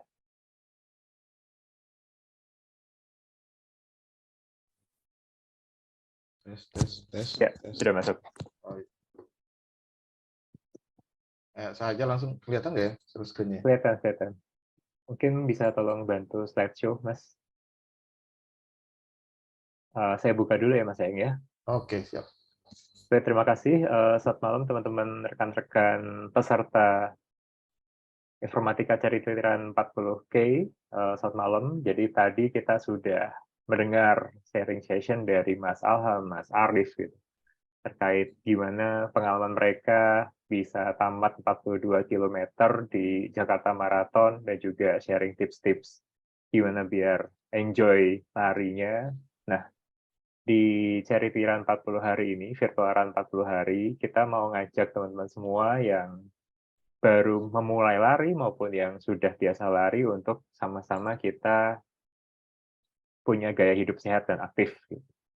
Dan di Charity Run ini kita bagi dua ya, jadi ada yang virtual run selama 40 hari, lalu nanti ada onsite run-nya itu berbarengan dengan ITB Ultra Marathon. Gitu. Jadi untuk yang virtual run ini untuk beginner, kalau yang nanti Ultra Marathon itu untuk yang intermediate level. Gitu. Oke, Mas Eng, boleh next slide. Jadi ini beberapa, terima kasih banyak nih buat support dari teman-teman alumni informatika. Ini semua hampir semuanya atau malah semuanya ya. Jadi teman-teman informatika yang sudah bantu support kegiatan informatika Caritiran ini. Sebenarnya untuk cost pengadaan kegiatan ini tuh nggak mahal, tapi kita satukan dengan penggalangan dana beasiswa ALIF yang setiap tahunnya itu membutuhkan dana yang cukup besar, ratusan juta per tahun untuk membantu adik-adik kita. Jadi kedepannya ini sponsor-sponsornya akan terus bertambah. Ini minta tolong bantuannya teman-teman dari pengurus pusat untuk membantu fundraising tim beasiswa. Kemudian tadi juga sebenarnya ada 2 video yang titipan sponsor itu terkait Telkom Digital dan juga Bio Farma. Jadi salah satu sponsor kita, Bio Farma, itu memberikan benefit buat rekan-rekan pelari di Caritiran, yaitu berupa vaksin influenza. Nah, vaksin influenzanya itu nanti seperti apa, itu kita bakal bahas di grup Code Runners ya, di lanjutannya. Atau bisa juga reply email saya, kan kemarin saya udah email blast terkait invitation to sharing session. Ketika nanti teman-teman peserta Caritiran ada yang tertarik untuk mendapatkan vaksin influenza dari Bio Farma, itu bisa dipakai di klinik Bio Farma Bandung dan Jakarta, itu silakan menghubungi saya. Next, Mas Eng. Ya, next. Jadi ini kegiatan kita punya 2 objektif. Yang pertama itu meningkatkan tali silaturahmi antar angkatan. Jadi saya senang sekali sih di malam ini ada 59 orang yang bergabung, tadi sempat 63, dan juga di grup-grup angkatan pun itu jadi rame, yang tadinya sepi-sepi aja jadi banyak diskusi untuk ngomongin Caritiran, kemudian juga bisa ketemu sama teman-teman yang mungkin selama ini jarang ketemu satu sama lain, bisa ketemu secara virtual, dan nanti juga bisa ketemu secara offline di ITB Ultra Marathon. Mudah-mudahan dengan adanya kegiatan ini, kita bisa meningkatkan tali silaturahmi sesama angkatan maupun dengan senior dan junior kita, dan juga punya gaya hidup yang sehat dan aktif. Selain itu, kita juga sedang menggalang dana beasiswa ALIF, gitu, karena selama 2 tahun terakhir kita sempat stop fundraising karena nggak ada ITB Ultra, dan tahun ini ada kembali, kita mau mengadakan kembali proses fundraising ini untuk dana beasiswa. Gitu. Ya, next. Oke, ini timeline-nya tadi juga sempat disinggung sama Mas Cahyo. Jadi kick-off Caritiran kita akan diadakan hari Minggu jam 7 pagi tanggal 30 Oktober di kampus ITB, kampus Ganesha. Tapi teman-teman kalau mau curi start duluan, karena ini virtualan ya, itu boleh. Jadi mau start jam 12.00 WIB, 00 WIB itu silahkan. Closing-nya itu sampai 8 Desember jam 9 malam WIB gitu. Jadi buat yang WITA-nya pun itu masih 8 Desember. Jadi tema kita itu dalam rangka 40 tahun informatika, kita lari 40 km dalam waktu 40 hari. Gitu. Nanti disambung dengan ITB Ultramarathon, dan nanti kita akan berkumpul kembali tanggal 11 Desember di kampus ITB. Di situ akan ada penyerahan beasiswa ke pihak Prodi, dan juga ada penyerahan rewards buat tim terbaik, buat angkatan terbaik, dan rewards lainnya. Silakan, Mas. Next. Nah, ini Mas Aeng, silakan dari teman-teman Biontran yang akan membantu untuk technical meeting hari ini. Tadi juga materinya sudah saya share ya di chat, di grup dan di Zoom chat ini. Jadi kalau misalnya mau bertanya bisa langsung. Silakan Mas Aeng. Oke, terima kasih sebelumnya Mas Andriawan. Saya Eeng dari Biontran. Sebelumnya sih kami mengucap berterima kasih karena sudah diajak untuk berkolaborasi untuk event Ikatan Alumni IF ini. Ini satu kehormatan bagi kami. Saya langsung aja ya. Mungkin kemarin Mas Andriawan sudah men-share tentang press guideline ini. Mungkin saya akan membacakannya aja. Nanti untuk pertanyaan atau komen bisa di kolom chat aja nanti. Pertama untuk tim kategori ya, seperti yang sudah kita ketahui, kategori itu ada umum dan kategori alumni dan student IF, STI, ITB. Umum sendiri ada family dan friend, terus alumni dan student mahasiswa ITB dan IF, STI. Sedangkan kategori alumni dan mahasiswa IF, ya, alumni itu sendiri sama dengan mahasiswa STI K 2002. K ini apa ya? STI komputasi, Mas. Jadi IF sama Oh, iya. STI itu sudah di grouping dari TPB. Ya, ya. Teman saya cuma ada IF. Oh ya, saya tambang 2003. Kita langsung ke aturannya. Secara overview, tutoran yang kita laksanakan itu merupakan tutoran yang dilaksanakan 40 hari, seperti yang Mas Andriawan bilang tadi. Kita akan mengakomodasi peserta dari seluruh penjuru dunia. Untuk eventnya sendiri, kita akan tim base dengan tiap tim beranggotakan 5 dengan gendernya mix. Untuk aturannya sendiri, ini sudah biasa dilakukan kalau sudah mengikuti BUM virtual ya. Yang pertama itu pendaftaran dilakukan oleh kapten saja, terus kapten bisa bertindak sebagai pelari atau hanya bertindak sebagai manajer tim. Artinya kalau kapten cuma untuk manajer juga bisa, tidak ke pelari. Terus seperti yang disebutkan di atas ada 2 kategori untuk race ini. Yang keempat, event ini merupakan tim endurance challenge.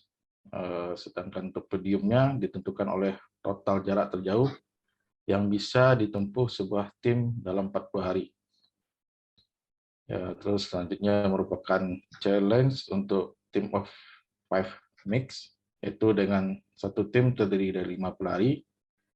Gendernya harus mix ya, minimal 1 wanita atau 1 pria dalam satu tim. Terus team of all male ataupun all female tetap boleh registrasi, tetapi tidak berhak atas hadiah podium tim. Total jarak minimum untuk sebuah tim sebagai finisher adalah 40 kilo. Dengan masing-masing peserta menempuh total jarak minimum 8 km. Jadi untuk sebagai finisher, si peserta itu minimal harus berlari selama 40 hari atau minimal 8 km. Terus bersifat multiple submission, tim Anda boleh menyelesaikan jarak minimum 40 km dalam satu sesi atau lebih dengan minimal submit setiap submit adalah 1 kilo seperti sudah dibilang tadi ya. Untuk aplikasi tracking yang digunakan dalam eventnya adalah Strava. Seperti praktik biasanya lah untuk podium, pelari wajib menyertakan informasi HR di Strava. Terus tipe activity dari Strava yang bisa disubmit adalah run, walk, dan atau race. Peserta dapat menggunakan device lain seperti Garmin, Suunto, atau yang lainnya lah. Tapi pastikan device tersebut tersinkron dengan akun Strava. Karena platform Beyond Run cuma bisa membaca dari aktivitas Strava. Lanjut. Peserta melakukan submit aktivitas berlarinya atau berjalan mungkin dari aplikasi Strava ke platform Beyond Run di waktu yang ditentukan. Itu tanggal 30 Oktober sampai 8 Desember. Batas submit adalah 8 Desember 2022 jam 20.59. Pelari dari zona waktu lain mengikuti GMT+7 atau waktu Indonesia Barat. Kapten bisa mengganti pelari anggota tim hingga tanggal 30 November jam 20.59 selama tim belum melakukan submit aktivitas lari. Ini perlu dicatat ya, karena kalau seandainya ada member yang telah melakukan submit sebelum batas ini, tim tidak akan bisa melakukan perubahan ataupun penambahan anggota seperti yang disampaikan oleh di poin 15 ini. Itu penambahan dan perubahan anggota tim tidak bisa dilakukan setelah tim melakukan submit aktivitas lari. Lanjut, pergantian kategori setelah melakukan submit aktivitas tidak diperbolehkan karena ini menyangkut leaderboard ya. Karena kalau udah di submit, otomatis datanya sudah masuk ke leaderboard. Terus tidak ada boleh tim yang memiliki duplikasi lebih dari 60% anggotanya dengan tim lain di dalam sesama podium juara. Artinya nanti kalau seandainya ada tim yang mendapatkan podium, tapi ketika kita cek ada 4 membernya yang sama gitu. Mungkin salah satunya akan digugurkan nanti. Si tim akan memilih podium mana yang akan diambil. 18, pelari boleh melakukan crop sebelum data lari disubmit ke Beyond Run. Lanjut ke 19, aktivitas lari bersifat unik tidak boleh sama antara satu peserta dengan yang lainnya. Ini juga ada hubungan dengan poin 20. Pelari dilarang menggunakan fitur tag pelari lainnya pada akun Strava untuk link lari yang disubmit. Ini biasanya ada fitur di Strava, kadang kita nggak sengaja lah men-tag teman seakan-akan berlari dengan kita. Nah, kadang data itu disubmit ke platform dan ketika temannya satu lagi melakukan submit tidak akan bisa karena datanya udah identik dan Beyond Run membaca itu data yang sama. Makanya kita melakukan larangan tag untuk data tag. Oke, untuk 21 selanjutnya waktu yang dihitung adalah total waktu sejak start sampai dengan finish atau lapse time. Untuk treadmill dan indoor, mungkin datanya bisa disubmit tapi harus disinkronkan dengan smartwatch. Terus untuk penentuan podium, peserta wajib mengikuti verifikasi data sesuai ketentuan event. Nah, terus mungkin sudah disebutkan Mas Anggiawan juga di forumnya. Ketika proses verifikasi juara berlangsung, kita minta akun Strava-nya dibuka, ya bisa dilakukan pengecekan. Untuk 25, ini biasa semua pelari harus membaca, mengerti, dan setuju dengan seluruh ketentuan race guideline ini. Selebihnya mungkin bisa dibaca ya sendiri nanti. Oke. Untuk ini ada pertanyaan atau komen?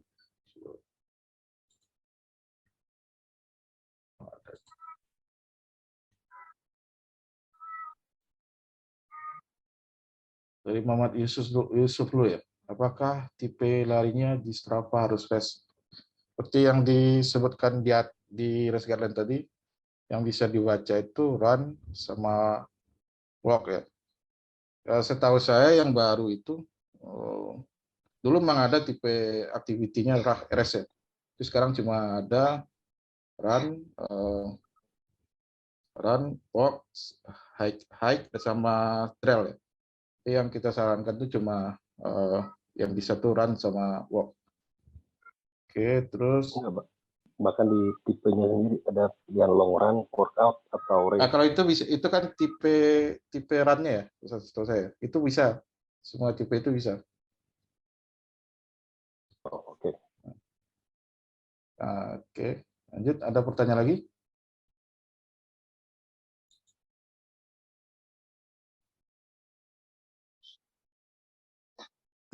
Mas, saya mau tanya, Mas ya, tadi kan ada ketentuan harus input heart rate ke Strava ya, karena selama ini juga ikut race tidak semua race mengharuskan menginput heart rate ke Strava ya, karena setahu saya harus punya smartwatch atau yang punya smartwatch juga nggak semuanya punya ya. Sementara kan ini eventnya sebenarnya lebih kayak fun virtual run gitu, kita nggak terlalu serius sampai segitunya gitu. Apakah yang bagian heart rate itu bisa dihapus ya? Sebenarnya kan yang diwajibkan untuk memakai heart rate cuma untuk yang pingin podium aja sih, Bu, Mbak. Tapi bagi yang ingin fun sih tanpa heart rate juga nggak apa-apa. Kami sih menggunakan heart rate untuk memvalidasi data aja, apakah si pelari itu benar-benar berlari dan masuk akal datanya gitu. Jadi kalau pengen submit tanpa heart rate bisa aja, tapi nggak podium. Begitu sih, Mbak. Enggak, maksud saya apa tidak dibuat umum aja gitu, Mas? Soalnya karena kalau di sini kan kita tidak semuanya intermediate to expert ya untuk runnernya. Pun juga ada beberapa yang secara kesehatan tidak boleh lari seperti saya gitu. Jadi kalau masukin heart rate, tadi tanya belum. Jadi kalau saya sih keberatan ya kalau misalnya harus masukin heart rate, terutama beberapa teman-teman saya tuh di angkatan mereka tidak memiliki smartwatch dan mereka kemarin mau ikut. Sebenarnya bukan masalah podium ya, tapi maksudnya kayak gimana ya? Jadi kelihatan banget gitu bahwa nanti akan ada yang yang podium dia lagi gitu loh, Mas. Gitu. Gimana mangga sih buat panitia? Ini mah masukkan aja. Saya akan ini pengalaman kami juga ya. Pengalaman kami pernah melakukan event ya memang fun rencananya fun ya. Terus ternyata tidak diwajibkan HR. Tapi ketika penentuan podium datanya itu menurut kami bisa ngelihat lah, dan semua waktu itu dibuka ya. Menurut orang-orang tuh datanya nggak masuk akal lah. Dan kami tidak bisa memvalidasi data itu tanpa ada HR. Kelihatan lah detak jantung itu normal atau enggak. Ya, akhirnya banyak agak ribut di situ. Akhirnya kami mentes si pelari itu langsung ke tempatnya. Kami menghindari hal seperti itu, keributan di belakang. Tapi saya kembaliin ke panitia lah, kalau panitia memang ya, tidak butuh HR, oke, kalau kami terserah aja. Gitu. Tapi saya sih menyarankan sih bagusnya pakai HR. Kita menghindari perselisihan di belakang itu. Gitu sih. Mbak. Saya mau menanggapi ya Mbak Vina sama Mas Eeng. Jadi aturan ini tuh tadi dibikin karena untuk memvalidasi ketika ada yang podium. Tapi ketika ini jadi beban, kita hapus aja deh Mas Eeng. Nggak ada wajib. Saya bebaskan aja. Iya, tapi nanti kita tulisnya mungkin kayak dianjurkan untuk menyimpan data heart rate jika masuk ke potensial winner gitu aja. Oke. Kita baru akan cek ketika angkanya meragukan gitu kan, Mas? Bisa. Gitu aja. Kalau angkanya nggak meragukan sih nggak apa-apa. Misalnya nih tiba-tiba Mas Ito nih kenceng banget, ternyata dia salah, harusnya lagi sepedaan tapi di setnya lari misalnya. Gitu. Ya kadang bisa ada juga gitu. Atau enggak yang kilaf-kilaf tuh biasanya ini kalau yang pemula lupa nge-stop Strava. Jadi pas pulangnya naik mobil itu tuh masih on Strava-nya. Nah, Iya, sih biasanya kami lihat di nggak sengaja split pace-nya sih itu. Kan kelihatan tuh ya, tiba-tiba oh ini naik motor gitu. gitu. Iya. Jadi kita set aja tulis nggak wajib, tapi nanti kata-katanya mungkin kita ganti ya. Jadi ketika ada proses validasi itu nanti akan ada tahapan berikutnya dari panitia. Oke, siap. Biasanya nggak akan sengaja sih, jarang ya kalau yang sengaja curang gitu. Biasanya sih karena nggak sengaja lupa di stop. Ya, bisa jarang sih. Oke, ada lagi? Boleh tanya lagi ya? Oh iya, lanjut. Sorry nih saya jadi banyak pertanyaan ya. Untuk kemarin itu kan karena saya baru tahu aturannya hari ini ya, saya masih mengacu aturannya sebelumnya bahwa satu personal itu bisa ikut di beberapa tim. Ini masih berlaku nggak ya? Jadi misalnya saya jadi kapten nih buat tim 98, kapten tim yang pertama, tapi kemudian saya ikut juga di tim kelima misalnya jadi member. Apakah itu diperbolehkan? Boleh sih, boleh saya ingat saya di koreksi ya, Wan. Maksimal berapa tim? Maksimal tuh 3 ya, setahu saya ingat saya. 3 tim dalam satu kategori. 3 dalam satu kategori. Maaf, 3 tim itu maksudnya di tim pertama misalnya saya jadi kapten, di tim kedua dan ketiga saya jadi member begitu? Oh enggak, kalau kapten bisa cuma di satu aja Mbak. Jadi bisa jadi kayak di tim 1 jadi kapten, tapi nggak jadi member. Tapi jadi membernya di tim kedua, 3, 4 itu bisa. Iya kan saya tadi ngomong begitu. Tadi kan Mbak cuma bilang jadi kapten aja, bukan jadi kapten dan member. Soalnya itu nggak otomatis jadi member. Enggak, maksudnya kalau saya kan sudah mendaftar jadi kapten dan member di tim saya yang pertama. Betul, berarti bisa. Saya mendaftar menjadi member saja di tim kedua dan ketiga. Bisa, Pak. Aman kok. Aman ya. Kemudian kemarin saya juga tanya ya ke Mas Anggri ya bagaimana cara input activity kalau misalnya ada peserta yang lebih dari satu tim. Ini nanti dijelaskan. Ada penjelasannya. Ya nanti sih di sini ada penjelasan ya Mbak. Nanti belum sampai situ ya. Tapi ada video nanti kami tambahkan juga video. Mas, saya Setio dari 96 mau tanya tadi yang tindak lanjut yang satu orang bisa di lebih dari satu tim. Tadi saya baca bahwa tapi 60% itu tidak boleh dari grup yang sama gitu ya Mas. Jadi saya misalnya ada 5 orang di grup 1. Untuk misalnya ngebentuk di grup 3 gitu, dia cuma boleh 2 orang di grup 1, 2 orang di grup 2 gitu ya, nggak boleh yang 3 orang di grup 1 gitu ya. Itu ada aturan tambahan yang saya nggak lihat sebelumnya. Iya, benar gitu ya? Iya. Oke. Karena dulu ini pengalaman kami juga ya Mas, ada kejadian dulu, timnya tuh persis sama sih nggak saya. Terus satu dia dapat podium, satu lagi dapat podium di mana gitu. Walaupun kategorinya beda gitu. Ya, banyak sih menyatakan itu nggak fair lah gitu. Ribut juga sih, makanya ada aturan seperti itu. Understood. Thank you, Mas. Ada yang lain lagi? Tidak, saya lanjut aja ya.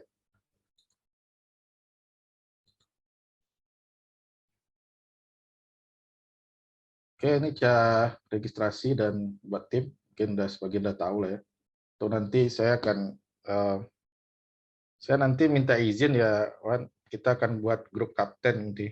Mungkin di sana kita akan mengirimkan informasi-informasi yang dibutuhkan biar satu pintu di grup kapten.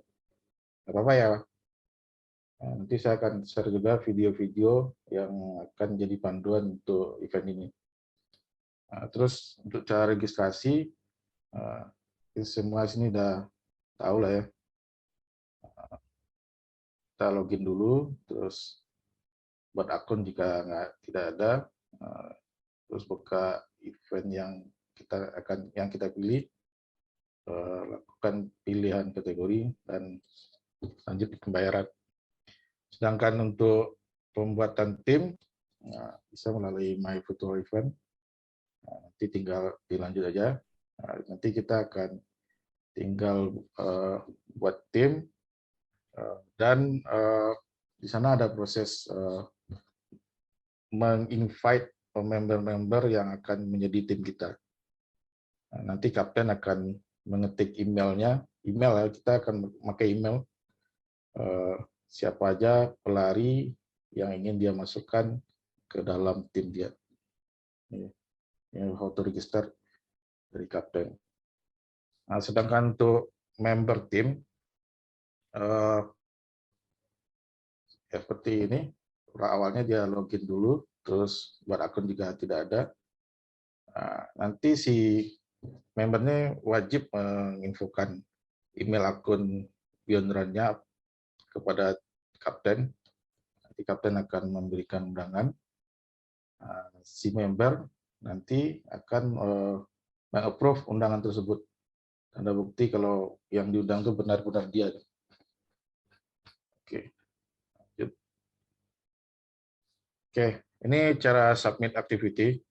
Ini masih caranya pertama tuh login ke Beyond Run. Terus nanti ada sync activity di menu.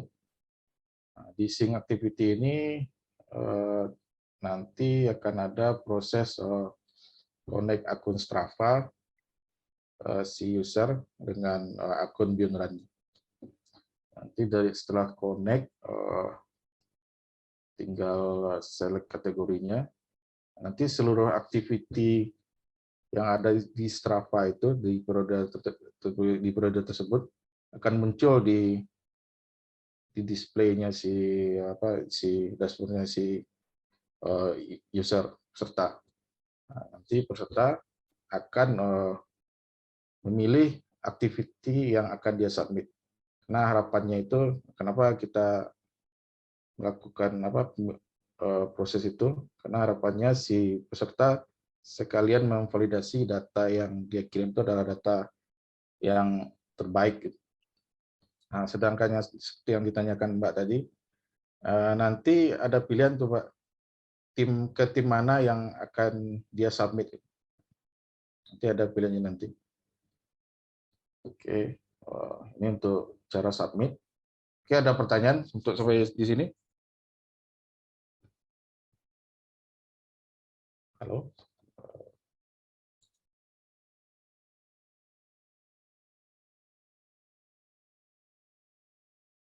Aman Mas, tadi ada pertanyaan satu tuh dari Mas Jimmy. Kalau lari di multiple team, itu satu activity cuma bisa di-post ke satu tim kan ya? Iya, karena larinya unik ya, harus unik. Nggak bisa ke satu activity untuk 5 grup, gitu, 5 tim nggak bisa, 3 tim nggak bisa. Oke. Nah ini saya ada pertanyaan. Misalnya nanti ternyata ada virtual ITB UM, terus pakai Beyond Run Mas. Nah, apakah bisa satu activity disubmit ke satu nih Informatika Charity Run, satu lagi ke ITB UM? Itu pertanyaan bagus itu. Ini memang sih kendalanya virtual run ya. Aktivitas itu bisa disubmit ke event yang lain. Oke. Karena dia uniknya cuma di event yang ini aja gitu. Oke. Jadi bisa ya Mas ya, kalau ya, bisa. nanti ada event yang lain, tapi tetap di event ITB UM itu ketika kita multiple team tetap ke satu tim aja kan ya? Iya, sama. Ini mirip kok dia sama ITBM nanti ya, bocorannya. Karena ITBM nanti ada rencananya, setahu saya akan ada virtual run juga. Tapi endurance, individual. Ya. Ini ada pertanyaan nih, Mas Ziyad, angkat tangan nih. Ya, maaf ya Mas Eng.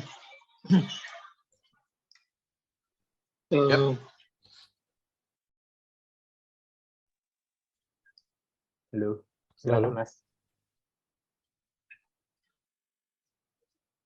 Ya, halo, ini berarti khusus untuk run sama walk aja ya? Kalau misalnya nanti nggak sengaja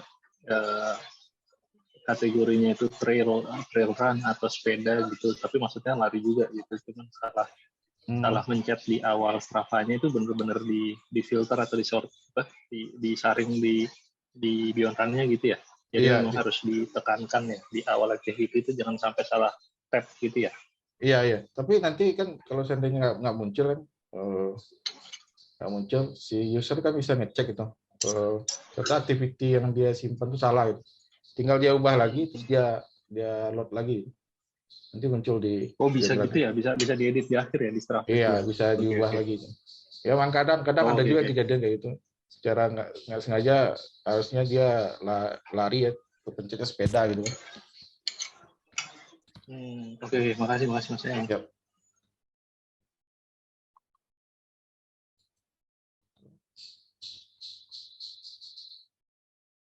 Oke, ada tambahan untuk ini? Ini ada satu pertanyaan nih dari Mas Yuda, Mas.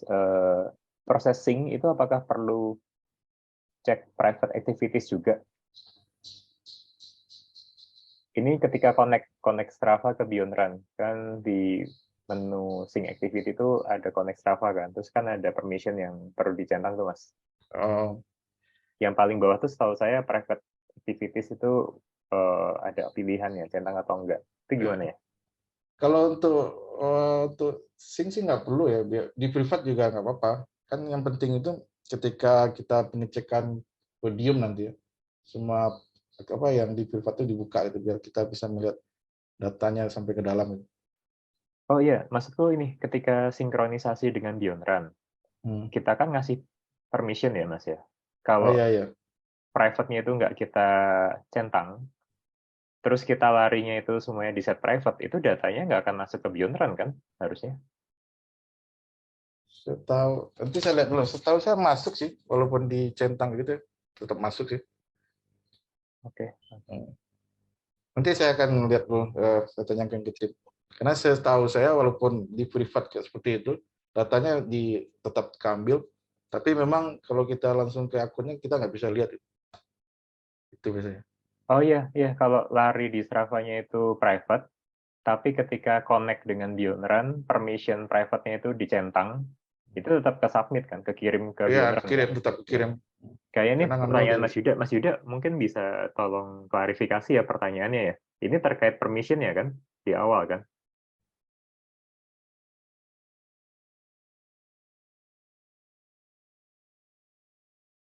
Oke, nggak ada suara. Saya anggap iya ya, waktu di awal ya. Jadi sebenarnya kalau misalnya di awal itu kita nggak ngasih permission private, itu nggak apa-apa, asalkan ketika kita nge-set activity di Strava itu bukan di set private gitu. Jadi kayak data kita aslinya public, terus connect ke Beyond Run, ya itu akan kekirim gitu. Tapi kalau data kita private, terus connect ke Beyond Run-nya itu private-nya dimatiin, ya itu nggak akan kekirim. Gitu. Semoga clear ya, Mas Yuda. Silakan Mas Eng, dilanjut aja Mas. Agak cepetan nih soalnya udah. Oh iya. Injury time. Ya, siap. Nah, untuk merchandise, ini kita ada merchandise store ya, yang akan kita buka. Nanti kalau ingin melakukan pembelian merchandise store resmi untuk event ini, tinggal buka di menu ada merchandise store, terus tinggal pilih nanti. Ini official jersey-nya. Nah, terus di eventnya juga ada challenge untuk community ya. Nanti ini cara untuk join ke community. Tinggal masuk ke community, nanti cari komunitas angkatan Anda. Gitu. Tinggal join. Oke. Terus eventnya juga memakai platform donasinya Beyond Run. Sini ada sebagai fundraiser, dan untuk fundraiser sendiri kita nanti tinggal baca aja nanti caranya.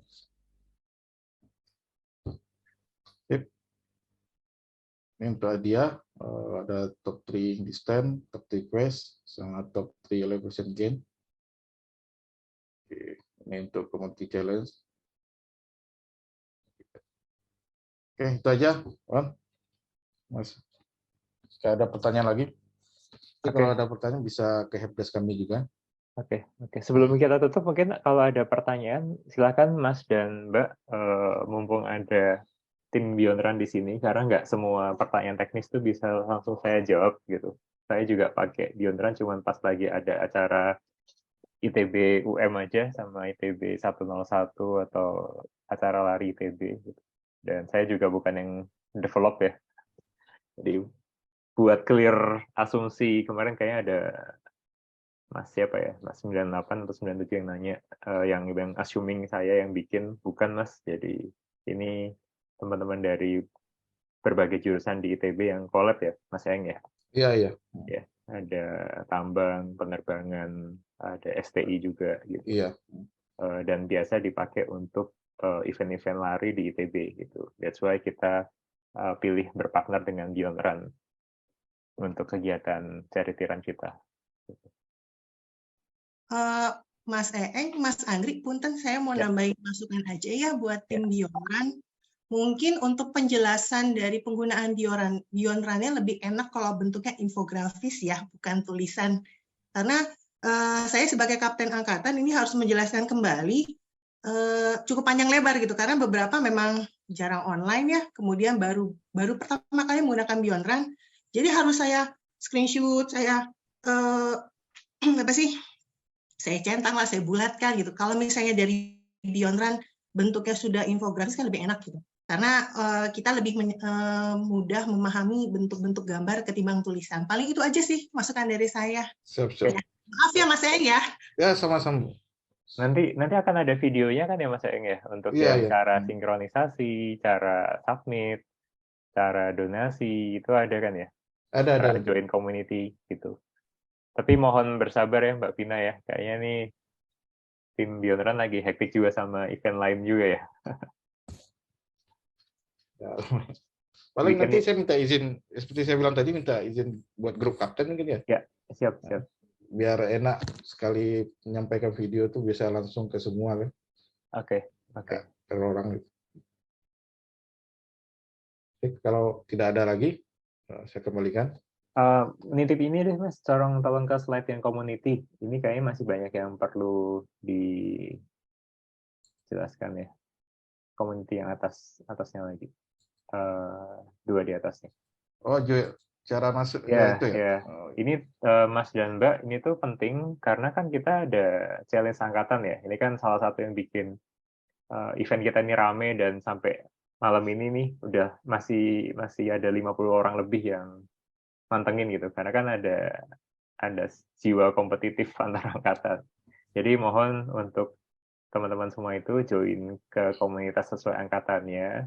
Ini nanti akan kepake ketika perhitungan akumulasi activities gitu. Jadi ketika ngitung jarak terjauh, kemudian pace tercepat, elevasi tertinggi, total donasi fundraising, itu semuanya akan based on community ini gitu. Jadi misalnya teman-teman yang timnya itu misalnya 98 semua gitu. Nah, teman-teman join nanti komunitasnya itu IF 1998 gitu. Jadi biar panitia itu ngerekapnya nggak manual gitu. Kalau sekarang kan kayak jumlah tim perangkatan itu kami merekapnya manual ya. Jadi kayak saya cek tim ini ada namanya siapa, oh ini berarti angkatan sekian gitu. Nah, di community ini teman-teman bisa search ya. Sudah ada list nama community-nya. Jadi dari tim Beyond Run udah populate datanya IF 1981 sampai STIK 2022, itu tinggal di search saja angkatannya, misalnya 2002, nanti muncul tuh IF 2002, tinggal join aja gitu. Ini penting soalnya biar panitia nggak perlu ngerekapnya manual gitu. Oke. Seru biasanya kalau untuk angkatannya. Ya, ini kemarin aja tuh Mas Hardani bilang ini kayaknya bukan lomba lari deh, tapi lomba ngumpulin orang gitu. Ya, soalnya sampai tanggal 30 Oktober panitia akan share leaderboard itu data jumlah tim perangkatan gitu. Tapi nanti setelah 30 Oktober nanti yang akan kita broadcast setiap minggunya nggak akan jumlah tim lagi. Gitu. Ya, kemarin kami di angkatan 77 juga gitu kan, ada ya komunitas sih sebenarnya, tapi kalau kebanyakan itu dia buat angkatan. Seru juga tuh di grup. Ya. Manas-manasin kayak gitu. Padahal udah senior gitu. Jadi semangat gitu. Ya, buat Mbak Vina nih nama komunitasnya udah ditentukan, Mbak. Jadi pakai default IF 98 gitu, IF STI 2007 gitu. Kalau diganti masing-masing nanti susah untuk tracking ya. Tapi nama tim bebas lah gitu kan. Nama timnya udah lucu-lucu. Oke. Ada lagi mungkin sebelum kita tutup dengan foto bersama? Saya stop share ya. Ya, silakan. Nah. Oke, kalau tidak ada pertanyaan, sebelum kita menutup pertemuan online kita malam hari ini, kita mau foto bareng ya. Jadi silahkan kameranya on lagi. Oh ini kayaknya terakhir kali meeting EIF jam segini masih rame. Kapan ya Mas Har ya, Mas Cahyo ya? Saya baru gabung. Rekor Mas, rekor nih. 60. Masih 53 nih. Kayaknya zaman kampanye Mas Har dulu juga nggak serame ini kalau udah jam segini. Betul. Ini kayaknya ini kan lari nyatukan kita nih lari. Iya, pokoknya hobi itu menyatukan kita semua. Iya. Oke, kita foto dulu ya. Semua niatnya aja supaya sehat-sehat teman-teman kita. Siap. Ini ada 3 layar. Sering-sering technical meeting. Oke. Nanti nunggu ini ya, nunggu ada yang finish maraton lagi. 1, 2, 3. Mungkin perlu kita buat offline nanti. Itu udah Bang Jimmy siap jadi tuan rumah kayaknya. Mantap. Siap, nanti diatur. Layar kedua ya, 1, 2, 3. Di sini layar ketiga yang terakhir. 1, 2, 3. Oke, terima kasih. Selamat malam semuanya.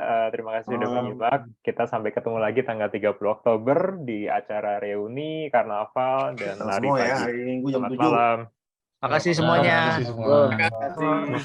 Terima kasih, Kem. Thank you. Waalaikumsalam.